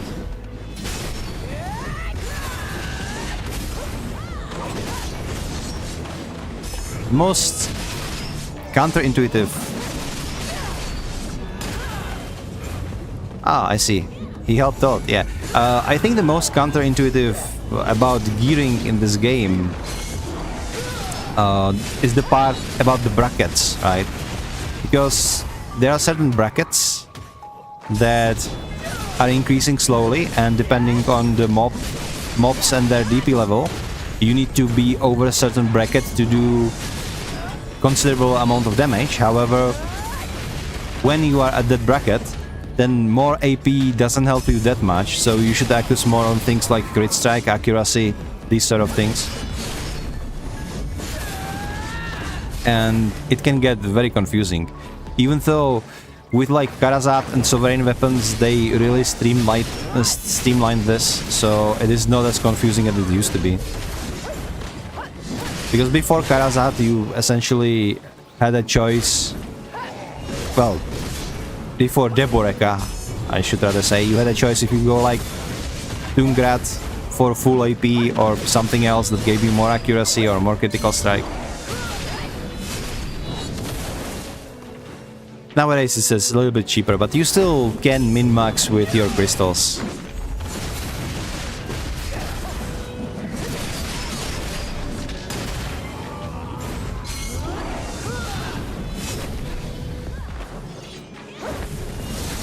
You know, I feel that a lot, like you are hitting a wall, but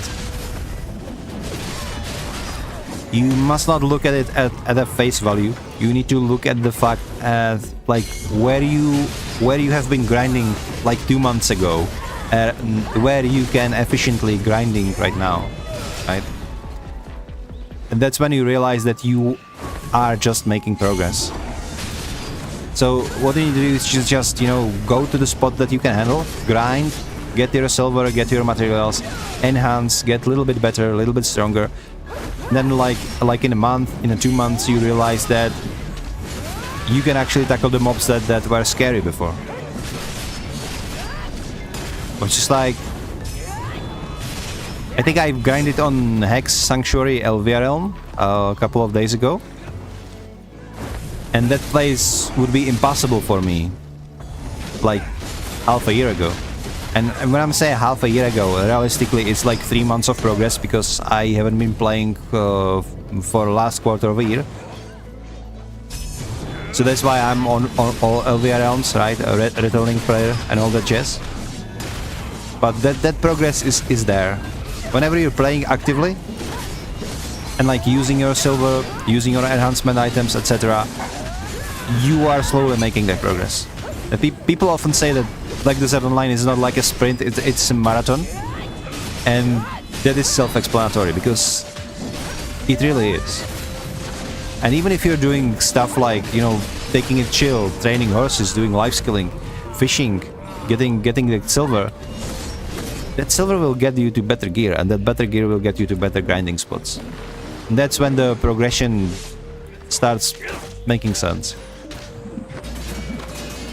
So even if, like, people say that the game is pay to win, and to a certain degree it is, the main thing that this does is, if you invest your time, you will get better eventually. Now, all of that is if we are talking about PvE.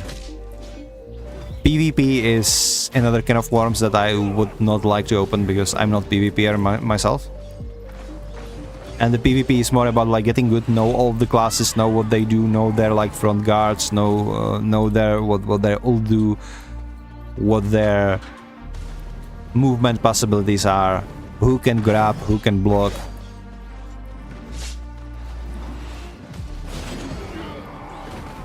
But in like PvP, in like PvE, and like player versus environment, this is just a steady progress. And you will get there.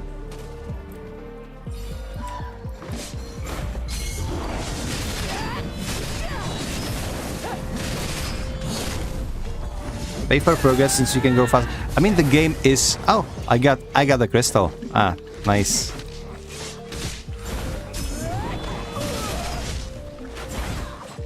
Okay, listen. This is a Korean game.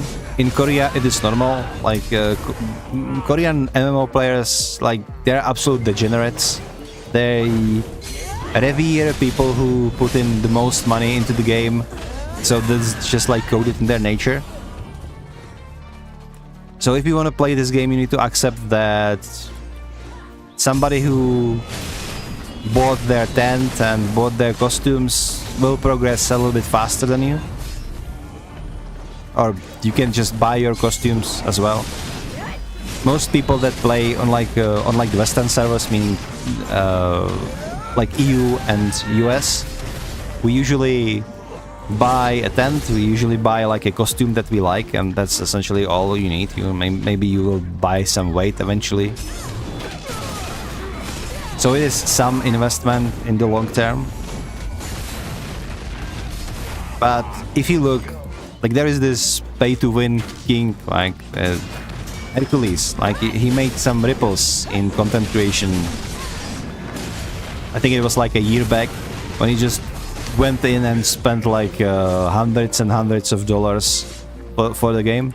He just bought every shit he saw in the shop. And if you look at that guy, like he is kind of hopeless, right? He's still noob. He has like a lot of costumes, a lot of cornstones. He was able to like enhance and buy some of the good gear, but he is still nowhere to like the top dogs, because in the end of the game, in the end of the day, it's people who invest hours and hours to no end to the grind is who are at the top. So while the game is pay to win and you need to pay for that convenience, you still need to invest your time and your grind.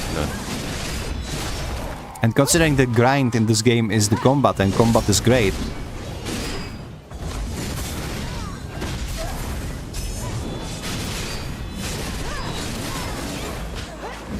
that's all you need. If you like the combat, then you probably should, because it's one of the best combat in MMO genre, if not the best combat. Now, arguably, bosses are trash, right? Because the spaghetti code and all that, but the overworld PvE is just so smooth, so fun. You know, I am playing this character since her release. I don't know when they released Guardian. It might have been 2018, somewhere around that. And I play her ever since. I never got bored of her awakening kit. Just love it. And since the grind is the gameplay, it's what you are going to be doing the most. So if you like the grind, you're golden. You just grind away and you just get better.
So Elvia Realms.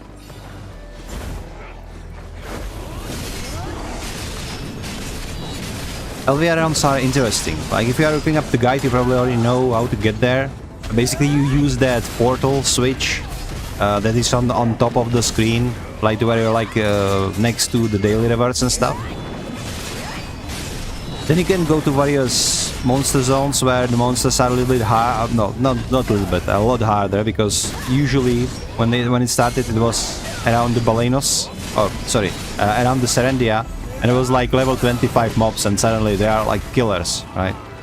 So what do? You just want to grind there. They will give you some like trash loot, which is not half bad, even though it's a little heavy.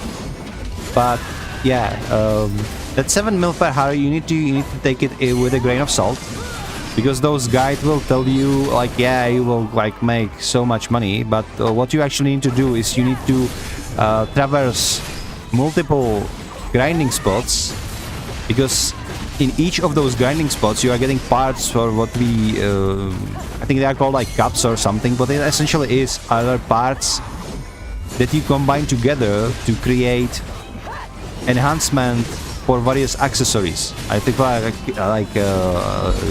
earrings and rings and shit, and it will give you like some extra critical strike and some extra damage, etc. So to actually unlock the potential grind of these locations, you need to put these cups together and sell them on marketplace, and that's when you see some real profit. The profit itself that you get there is not that great, right? So this is what those guides are obscure about, right? That you need to traverse all of these locations, but you can make that money, and they used to be very contested, not anymore, because people moved on and they're not killing each other over mobs that much nowadays. So you can grind there very easily. So like do orcs, do your altar aims, bandits, that sort of things, bloody monastery. You will get those cups, you will put together cups, you will put them on auction, and boom, you have some nice profit. You can also keep the cups for yourselves and then put them on your Karazat. That's also an option. What you should probably learn is that each of those locations have some of the niche of their own. By the niche, I mean, for example, if you are grinding bandits, they will put the bounty on your head, and the bigger your bounty is, the more like extra enemies that are a little bit stronger are going to run at you. And it will culminate into like the big boss bandit that will run at you, and then usually they will give you like more trash loot and better chance to add looting, etc. In Bloody Monastery, you will get like a bell. You activate the bell and the mobs will start running at you, very similar to like Honglim base. In altar imps, there will be like souls that you need to drag towards the totems, and then they will summon like more powerful monsters, and eventually if you kill enough of them, they will summon boss. So every LVL location has some sort of gimmick, right? And it is like a similar gimmick that is Gumiho in these guys. Also in Serendia Elvia Realms, you usually will see some sort of Light of Valtara running around, so you can talk to it and it will give you debuff for 20 minutes. That debuff only means that you won't be able to get another Light of Valtara or whatever that is called, and for 10 minutes you will be absolute beast. You will be one-shotting mobs essentially, so look for that. But that is for like silver. What I would recommend doing, unless you already have, is infinite potions. So what we have in the game are these like infinite potions, like Odore and Ornet's Essence. One will give you infinite like mana potion uses, and the other will give you infinite HP potion uses. So make sure to do at least weeklies for those. You basically need 600 pity pieces. For finishing the season, you got like 100 Atanis element, which is like 100 pity pieces together.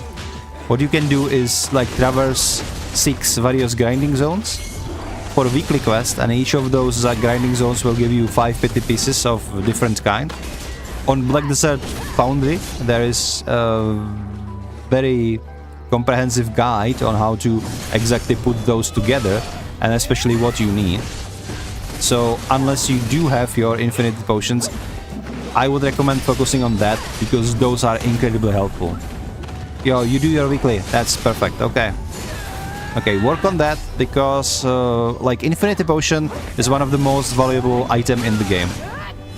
Like in these higher or end game zones, you basically need those, because then you can have your fairy, and the fairy will simply keep healing you and keep giving you mana non-stop.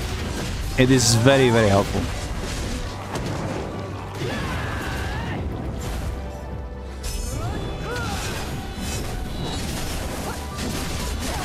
Okay, the forest. If you mean mushrooms, then kinda.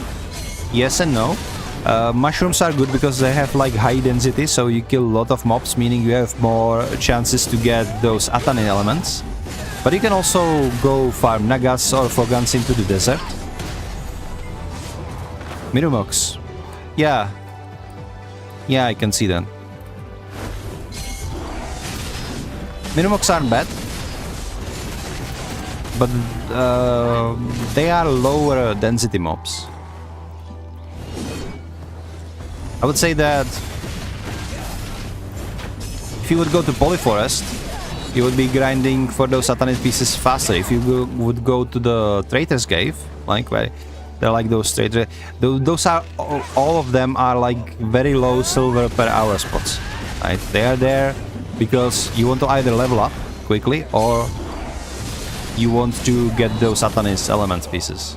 You can also try Proti Cave, which is not like super good, but it is much better silver per hour compared to all of other Atani elements locations.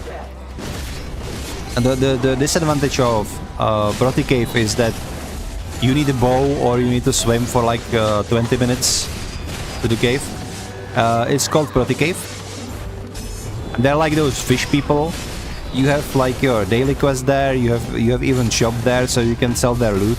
It is not the best silver per hour, but it's much better than every other Atani pieces silver per hour, because there is like an item that you can drop.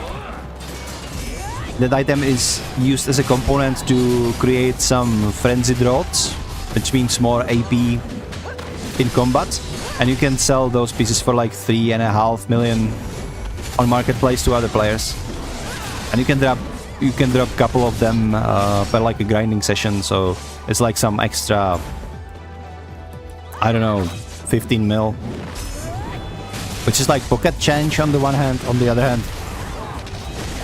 if you are grinding for pots, it's the most profitable location. It is called Proti Cave. You can find it. Hold on. I'm just gonna kill this guy. I'm gonna show you on the map what exactly it is.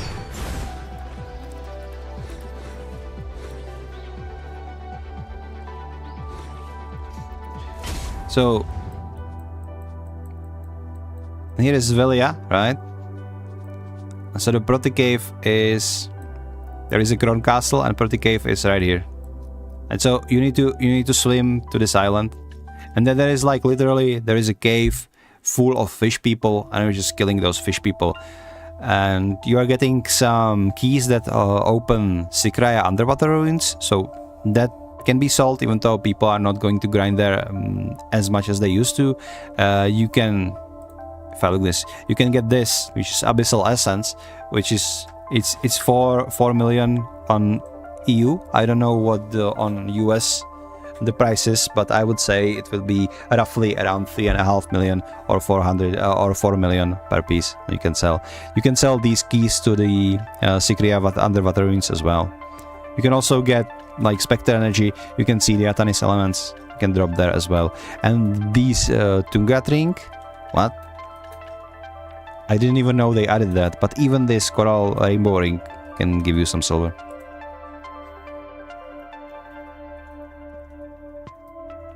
It is better than other Atani spot. It is not like good silver making place by a long shot, but those mobs are very easy to deal with, and it's the best silver per hour from all Atani elements spot. Unless they added Atani elements to Kentaurs, but I don't think they did. Let me double check Kentaurs. Just to be sure. They're over here, right?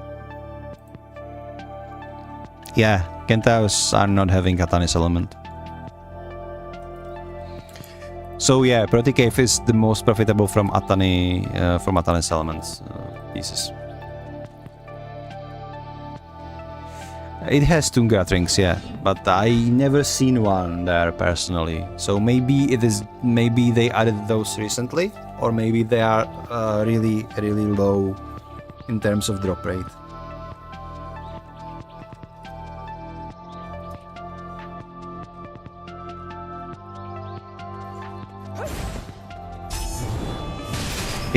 I did drop a couple of coral rings, and you can sell them for some nice silver as well. I don't know what people use them for, but they are buying them, so... Maybe like cannon fodder to enhancement... To like improve their enhancement chances or something like that.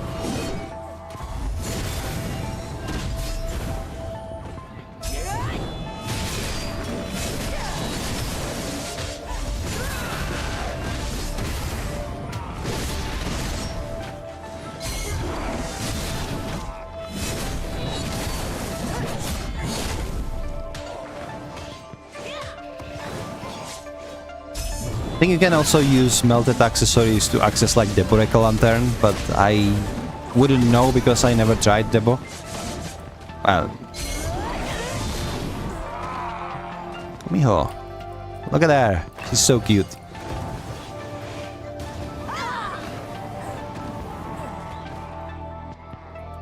Nice. I didn't know that.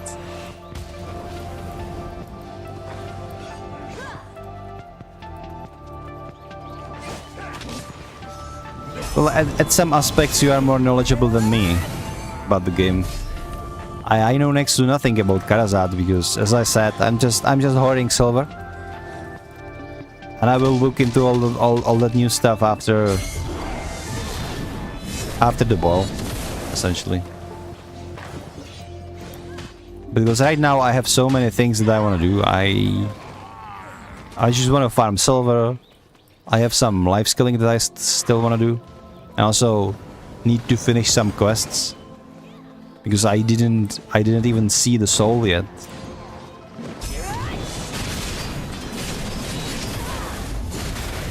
I also have my Dead Eye on season that I want to finish. A lot of stuff to do till 28th.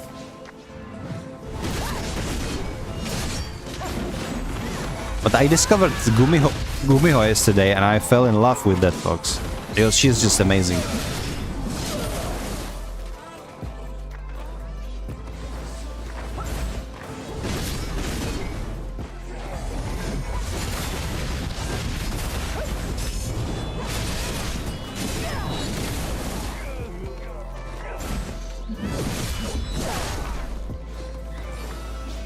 I used to do AFK fishing overnight or AFK horse training overnight as well. But about like 2 years back I decided that I'm just going to play this game actively mostly. Not really letting the PC run overnight or anything like this.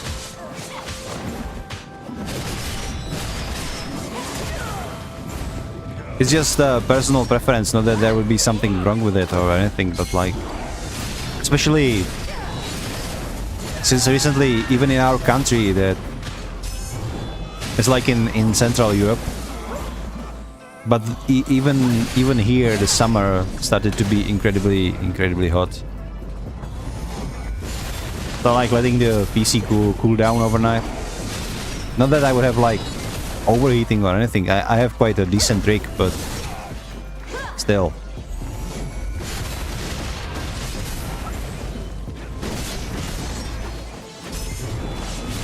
Just letting my PC rest.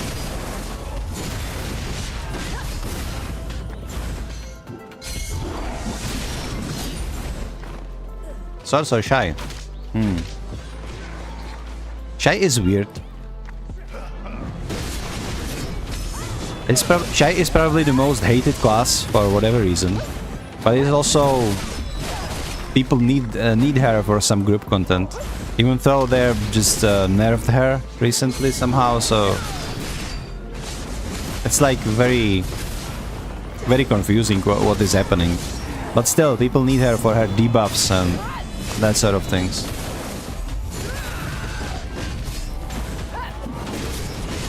Okay, let's finish this.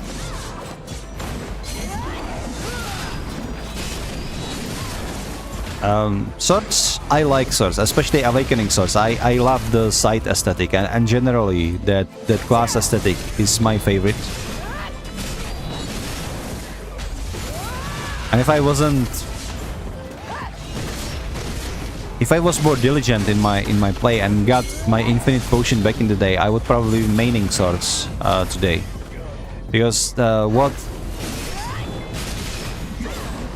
if you play like a warrior or a striker or a guardian, as I'm playing, or ninja, these sort of classes, then even if you run out of your energy for doing spells, you can pretty easily just do 2 auto attacks or something like that, and you have your energy back. And with guardian, I do this, and I have like 2/4 or 2/3 of my energy back, and I can still use spells. With magical classes, you can nuke a little bit longer, but once you are out of mana, it also takes longer to get that mana back. So that's why I'm not playing swords. But now that I have my infinite mana potion, this would be completely mitigated.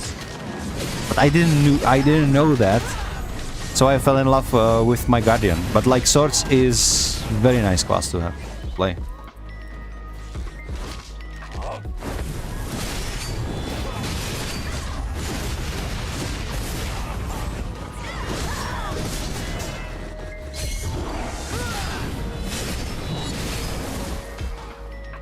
So swords is also like one of the OG classes. So a lot of people who main Sorc are just playing her since game release and just love with the class.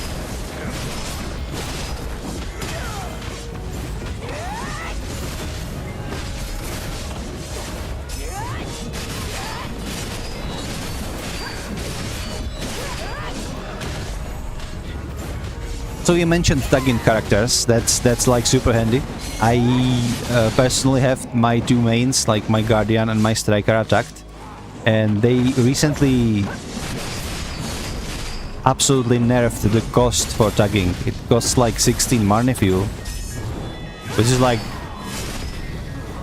it's super cheap compared to what it does, because you basically take 1 geared character, right, and create 2 geared characters out of that.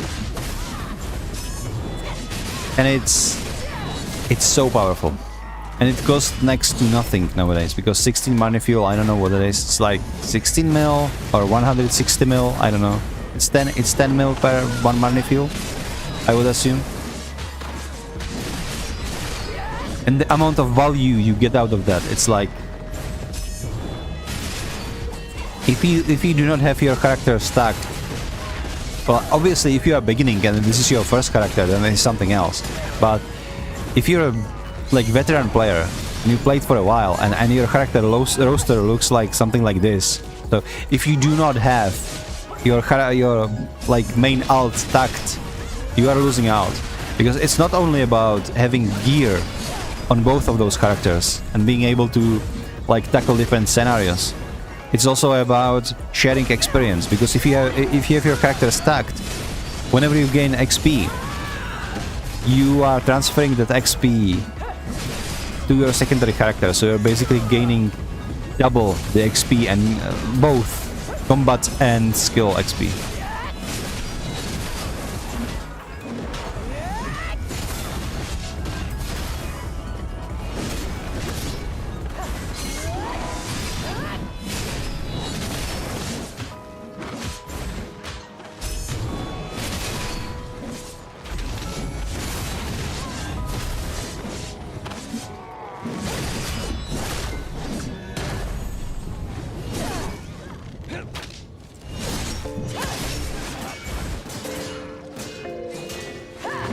Oh yeah, potion takes a while. Like, it's a couple of weeks of diligent weekly farming, right? If you focus on that and like grinding katana pieces or grinding one of those spots where you can get the full piece, then you can get it a little bit faster. But if you're just passively grinding towards your weekly quests,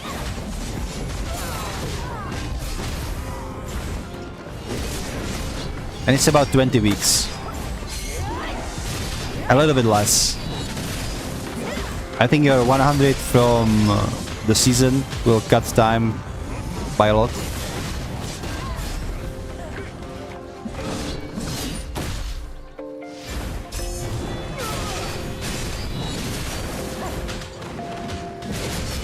But it is worth it. Like, do your weeklies.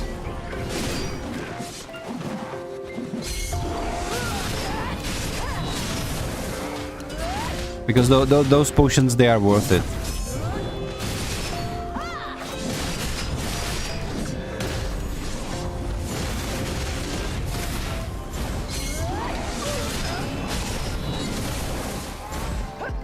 So once you have like 100 pieces, you can create your first small potion, so to speak.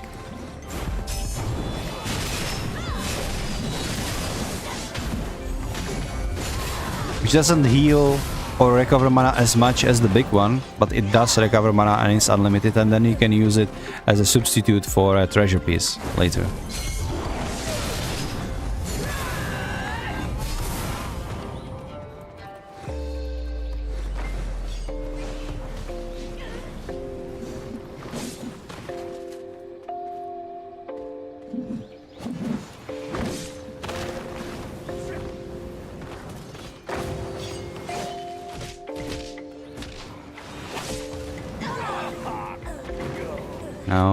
Reminder, guys, pick up your drops.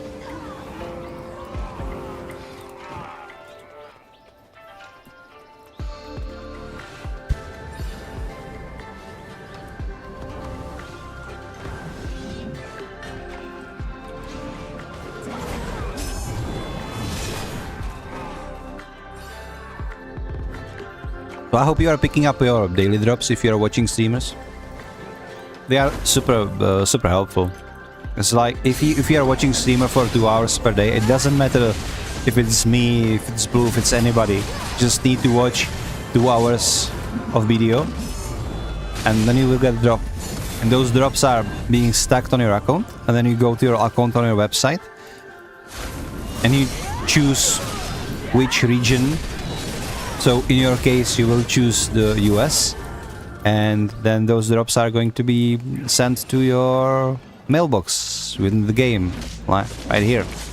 And then you take those drops and you will get boxes, and there are like various things. I think there are like ground stones and enhancement stones and memory fragments. You know, the typical random shit. It is nothing like super big, but it is free and it can be handy.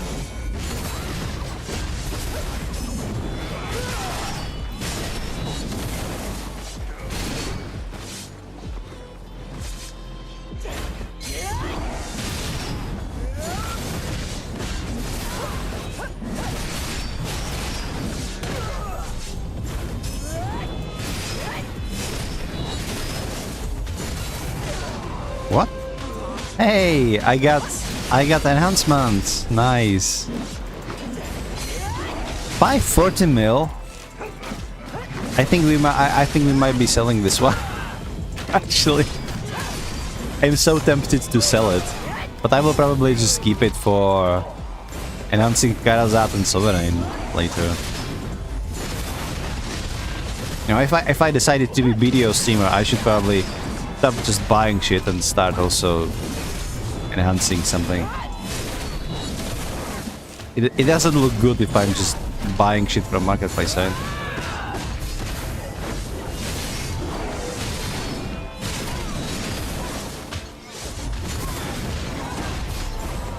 Blue Balenos fish for AFK fishing is the best. Like in case you can get the fishing pole that gives you like 3 fishes at a time, then it is probably better. But Balenos, if you are fishing overnight, then Balenos is like your best friend, because it reduces the AFK time. So you are fishing faster. Just make sure you are not fishing on some bullshit place like Hakoven, because that's constantly like exhausted. Go somewhere where the fish are abundant, and then leave it overnight, and then go sell it to the other end of the world and take profit. Even though people like tell you, I just made like I just make like 1.5 bill per night. It's usually you won't get there unless you have a really high mastery, and you min-maxed all of your gear towards that.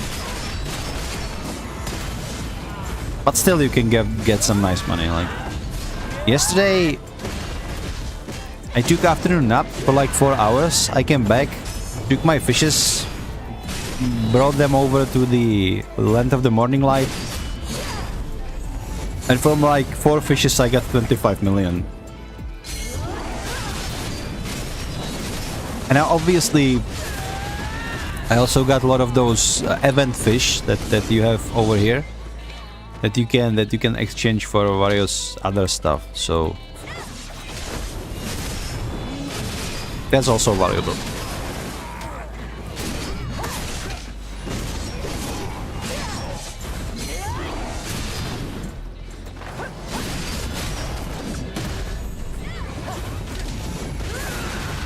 Like that fishing right now is a gimmick, right?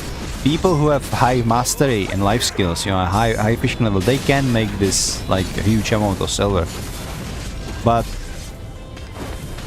people who didn't like dedicate to fishing and to the fishing gear before, I don't think it's worth it to start focusing on that now, because there are still, if you're gonna actively grind, you will earn more than you would gain on fishing. That's just the truth of it. And you never know when Perlabis decides to actually nerf that kind of distance bonus or fishing bonus.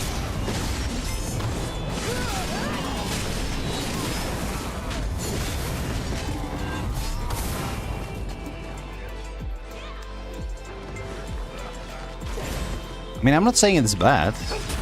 I'm just saying that you should not fall under impression that you are going to make as much silver as those people who are claiming that you're gonna get like 1.5 billion overnight, because you won't. You would have to have like top fishing gear. You would have to have high fishing level. You would have to get those like red fishes. Then it's when you start getting loads and loads of silver. You still get good amount of silver. It is super worth it to just get your average like fishing load and go sell it to Land of the Morning Light or something like this, because you will increase the price for those fishes a lot. But it's not going to be billions, okay? It's going to be like tens of millions at most.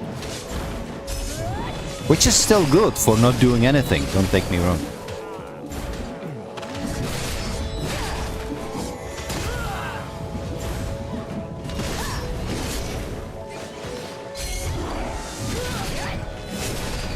I mean, if you are making that much, then it is like super good, yeah.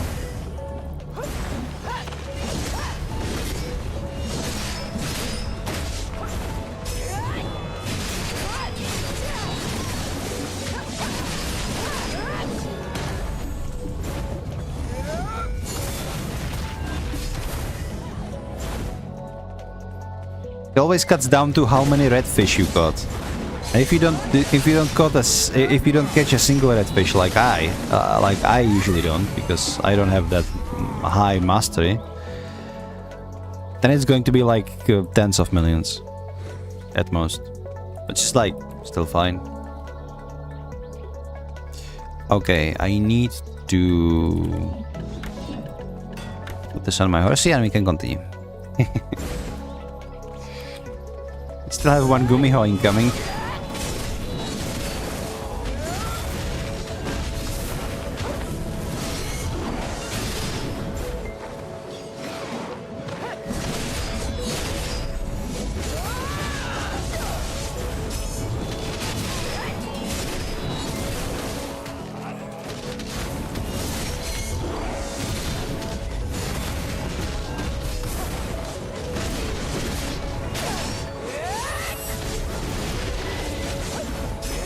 I love this Black Spirit effect so much.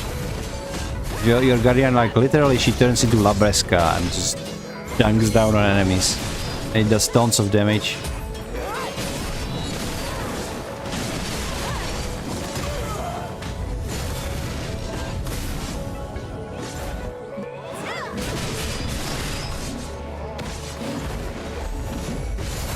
I mean, it is fine to spend your silver for your gear, because hoarding silver won't get you anywhere. Like, there is no point to do it. What else would you use that silver for? It's not like you have to pay taxes or child support in this game. No, you dump everything you have. You dump it into your gear, because in return, that gear will allow you to get even more silver. Right? So that's like perfectly good approach to do that.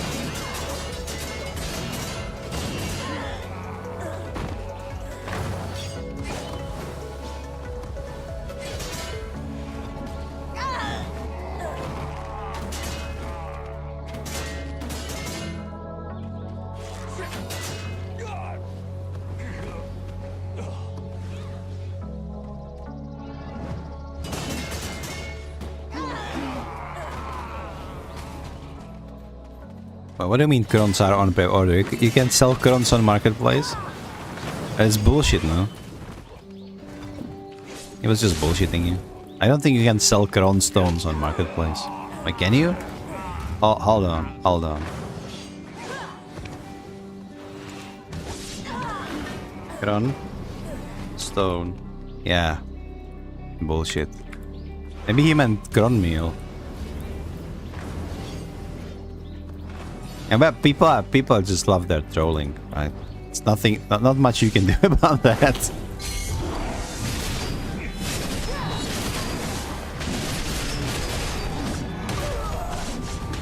Yesterday, when I was streaming, there was some guy was asking if somebody can help him level up his season character. And some Einstein went like, well, just tag it to your mind, dude. You cannot tag season characters, like... And then you don't know if that guy is just trolling, or he just had the necessity to comment on something that he has no idea what he's talking about, you know?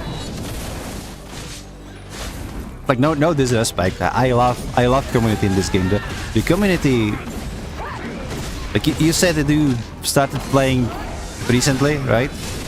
Community in this game, like a couple of years ago, was absolute trash. I think that because Peril Abyss, literally they drove away the player killers. Not like they didn't like kill the PvP, even though some people are not happy about the state of PvP in terms of how node wars work nowadays and castle sieges, etc.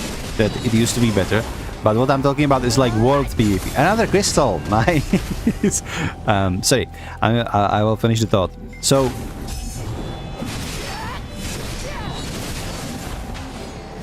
the penalties, if you start killing players, like willy-nilly, left and right, are much harsher now and applied to all of your account. And you can no longer circumvent this by declaring a guild war to another guild, because the declaration of war now must be mutual, so you cannot just do one-sided declaration of war. The player killers who just love to dunk on people with lower gear score to drive them away from their grinding spots, they absolutely hated this, and most of them left the game. And ever since, the community, like, you meet in like a chat and everywhere, is much more wholesome. So I think there is a correlation in there.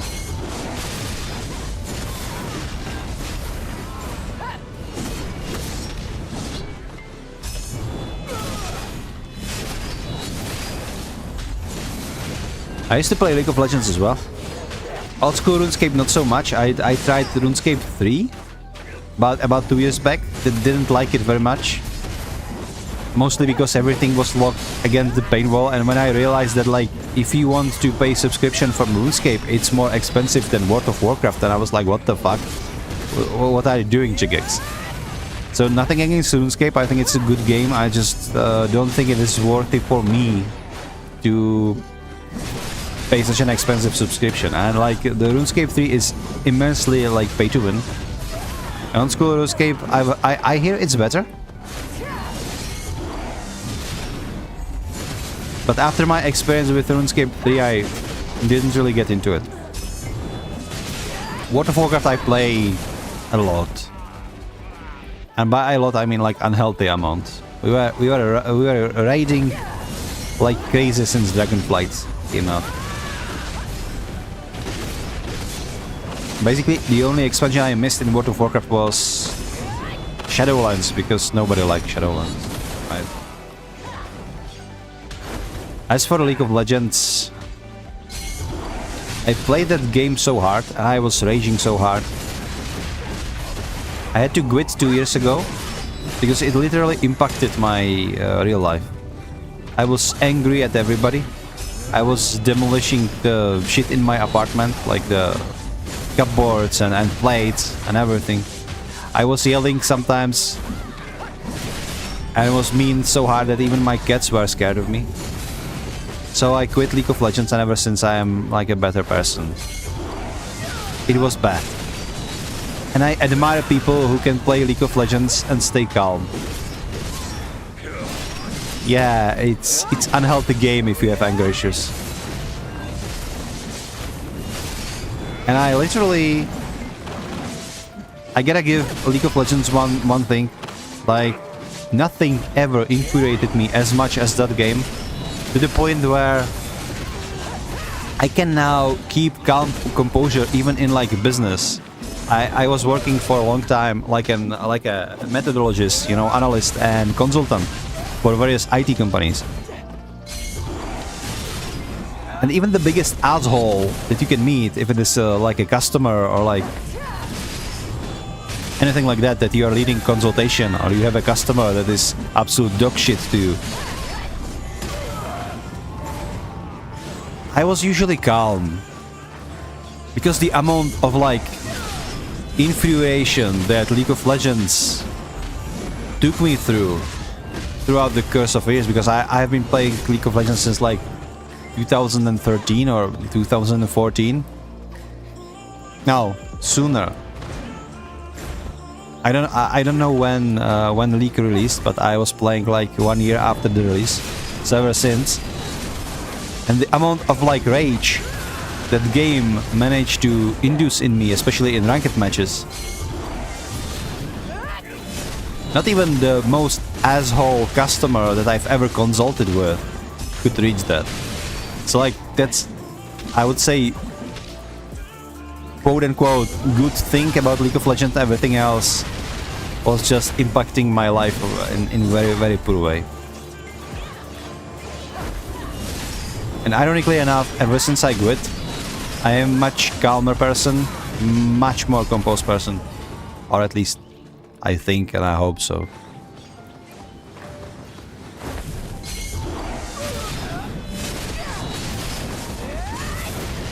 Yeah, once you start taking ranked claims seriously, it goes down bad.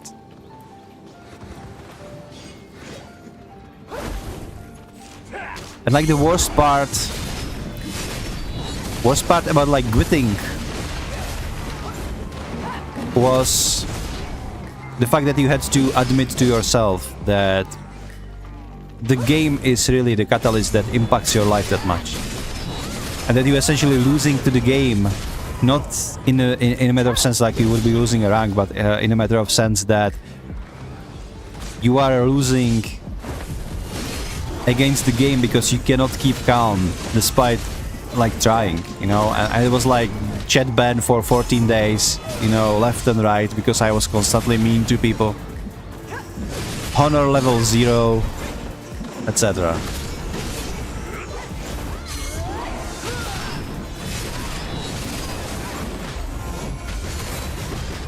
And I've been there, man. And really, if it is affecting you in real life, just quit that game, man. I know the game is great, and I know the rush, you know, and like the happiness you get if you like carry the game, if you are winning, but it is not worth it. If your closed ones are the ones that need to pay the price for this, it is not worth it. Just quit it. And it's not preaching, it's from one League of Legends player to another. I've been there, I know what it does.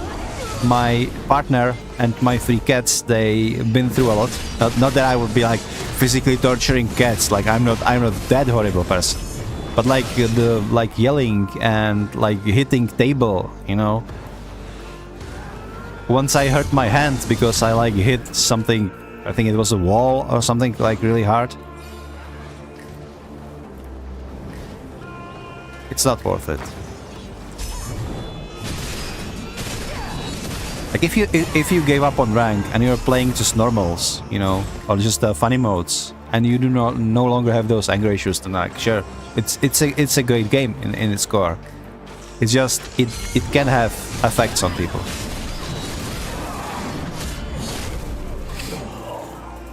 But I'm, you know, now hearing your story or reading your story, at least you know, makes me feel like more secure. That I'm not fucking insane. You know, I'm not like the only person who has so much anger issues with the game. It's like there are more of us, so we should support each other.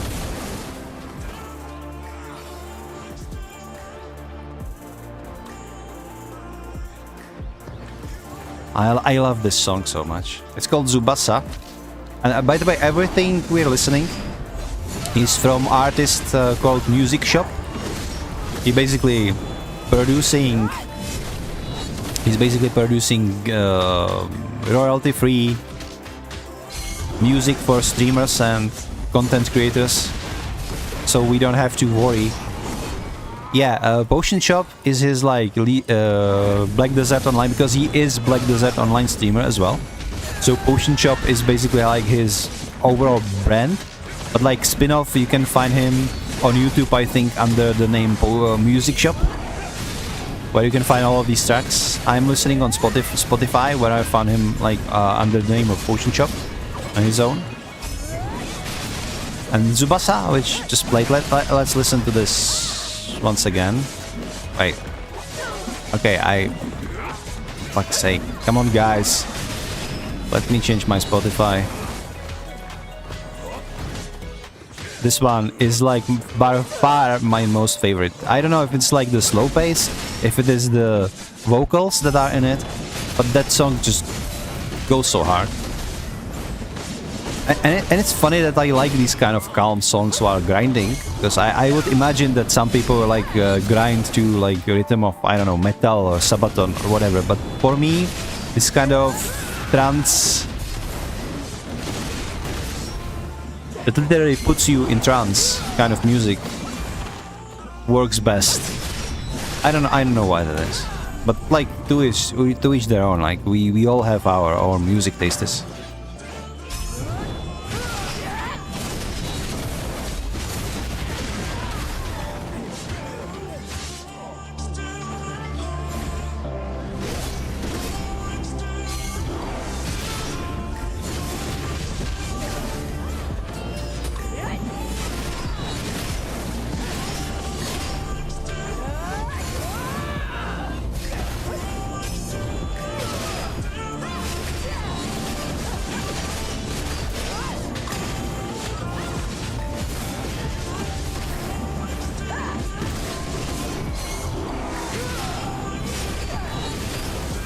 You're a father of 2.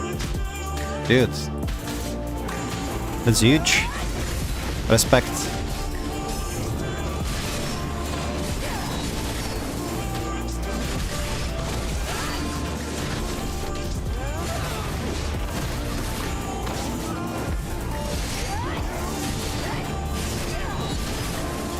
I don't have any kids myself yet. So the next best thing are my 3 cats, but I can only imagine what two kids can do for your life, like the amount of joy they can bring you. Because when I get, or when we get our cats, right? When we adopted our first like cat brothers, it literally did change our life. And like, when you don't have like anyone like that to care about or to provide for in your life, it's not. It can sound like an empty phrase, but then when you get kids or when you get like your pets or whatever, it really does affect your life a lot and change it in a greatest way possible. Okay, I'm doing no damage. My buff, some of my buffs expired and my accessories are broken. What the hell? Okay, we need to fix this. The grind must go on, but not like this. Walk away, guys. Thank you.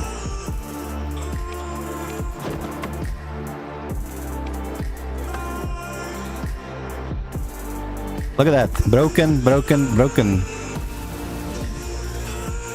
In Pentungrad. Still broken. God damn it. Okay. Let's go again.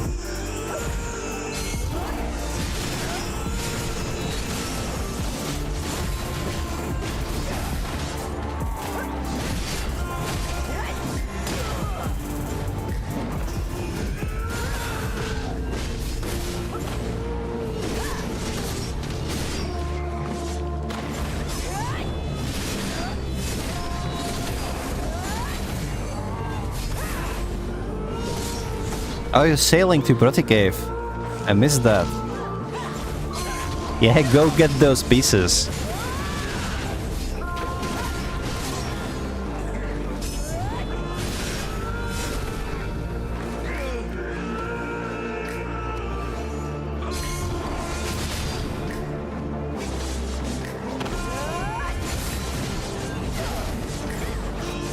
I mean, in Broti Cave, be a little bit careful.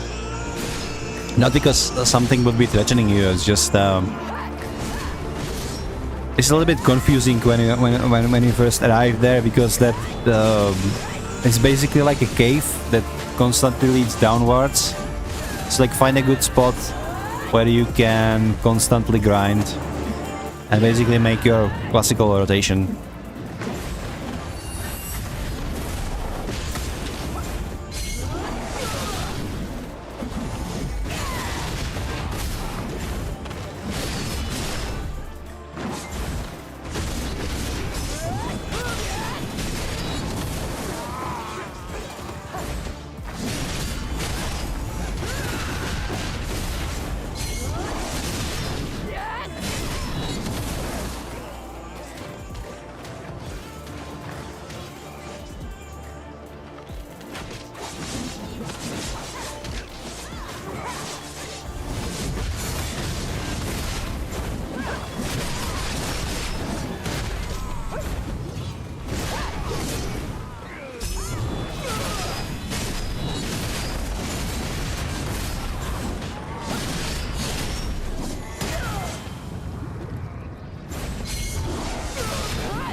Wait, what am I doing? I didn't want to mount up, I just wanted to open your inventory, buddy.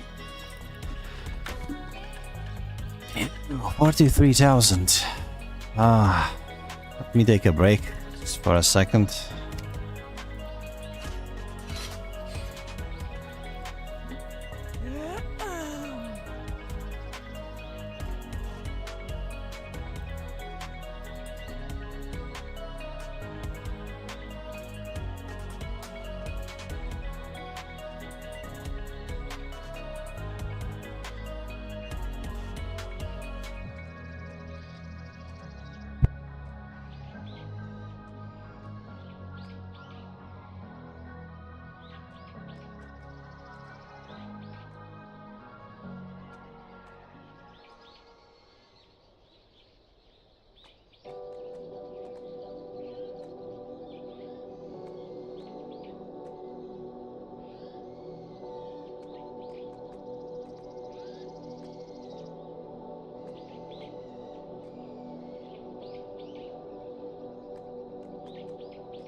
Plenty of mobs in Proti Cave.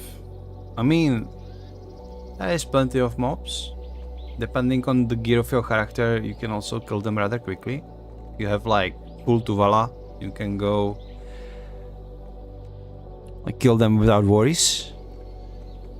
Not sure if it's like best place to do guild quests at. I remember that before they remade the guild quests, the Proti Cave usually had like 4,000, and it wasn't too pleasant, if I remember correctly, to farm 4,000 there. Like the 1250, it's like, yeah, you probably could.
I just noticed that these bosses are actually giving you 700 of those trash loot pieces. Which is huge.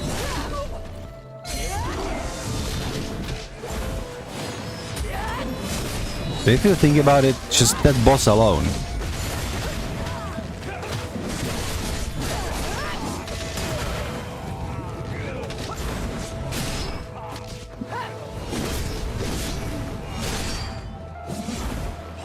Is worth 14 million.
So my buffs expired, so it's probably good moment to wrap things up and go check how much we made. I think we made just by trash alone about 2 billion.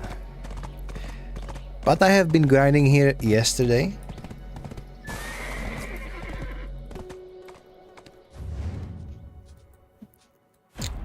So we should probably deduct some time out of that.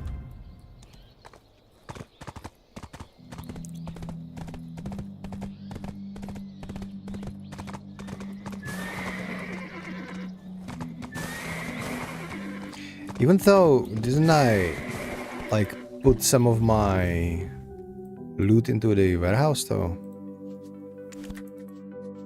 What would it be? In Seoul? Let me check. Oh yeah, I have also 10,000 trash loot in the village. Well, let's leave it in here.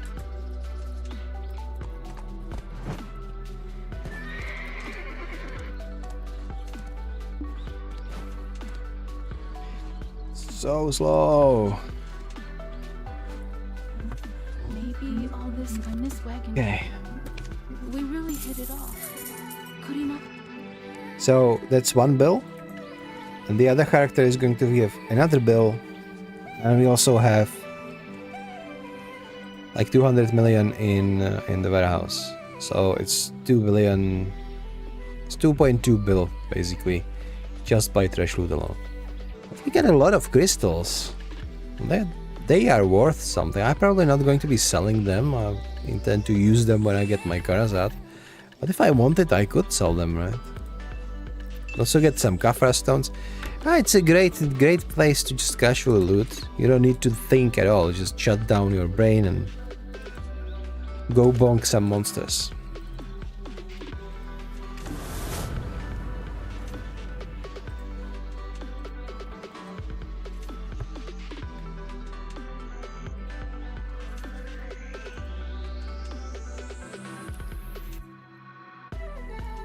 They really had to put a Dark Knight on that splash screen. They know their audience. And this wagon kept me. Buy something while you're here, please. We're just barely scraping by.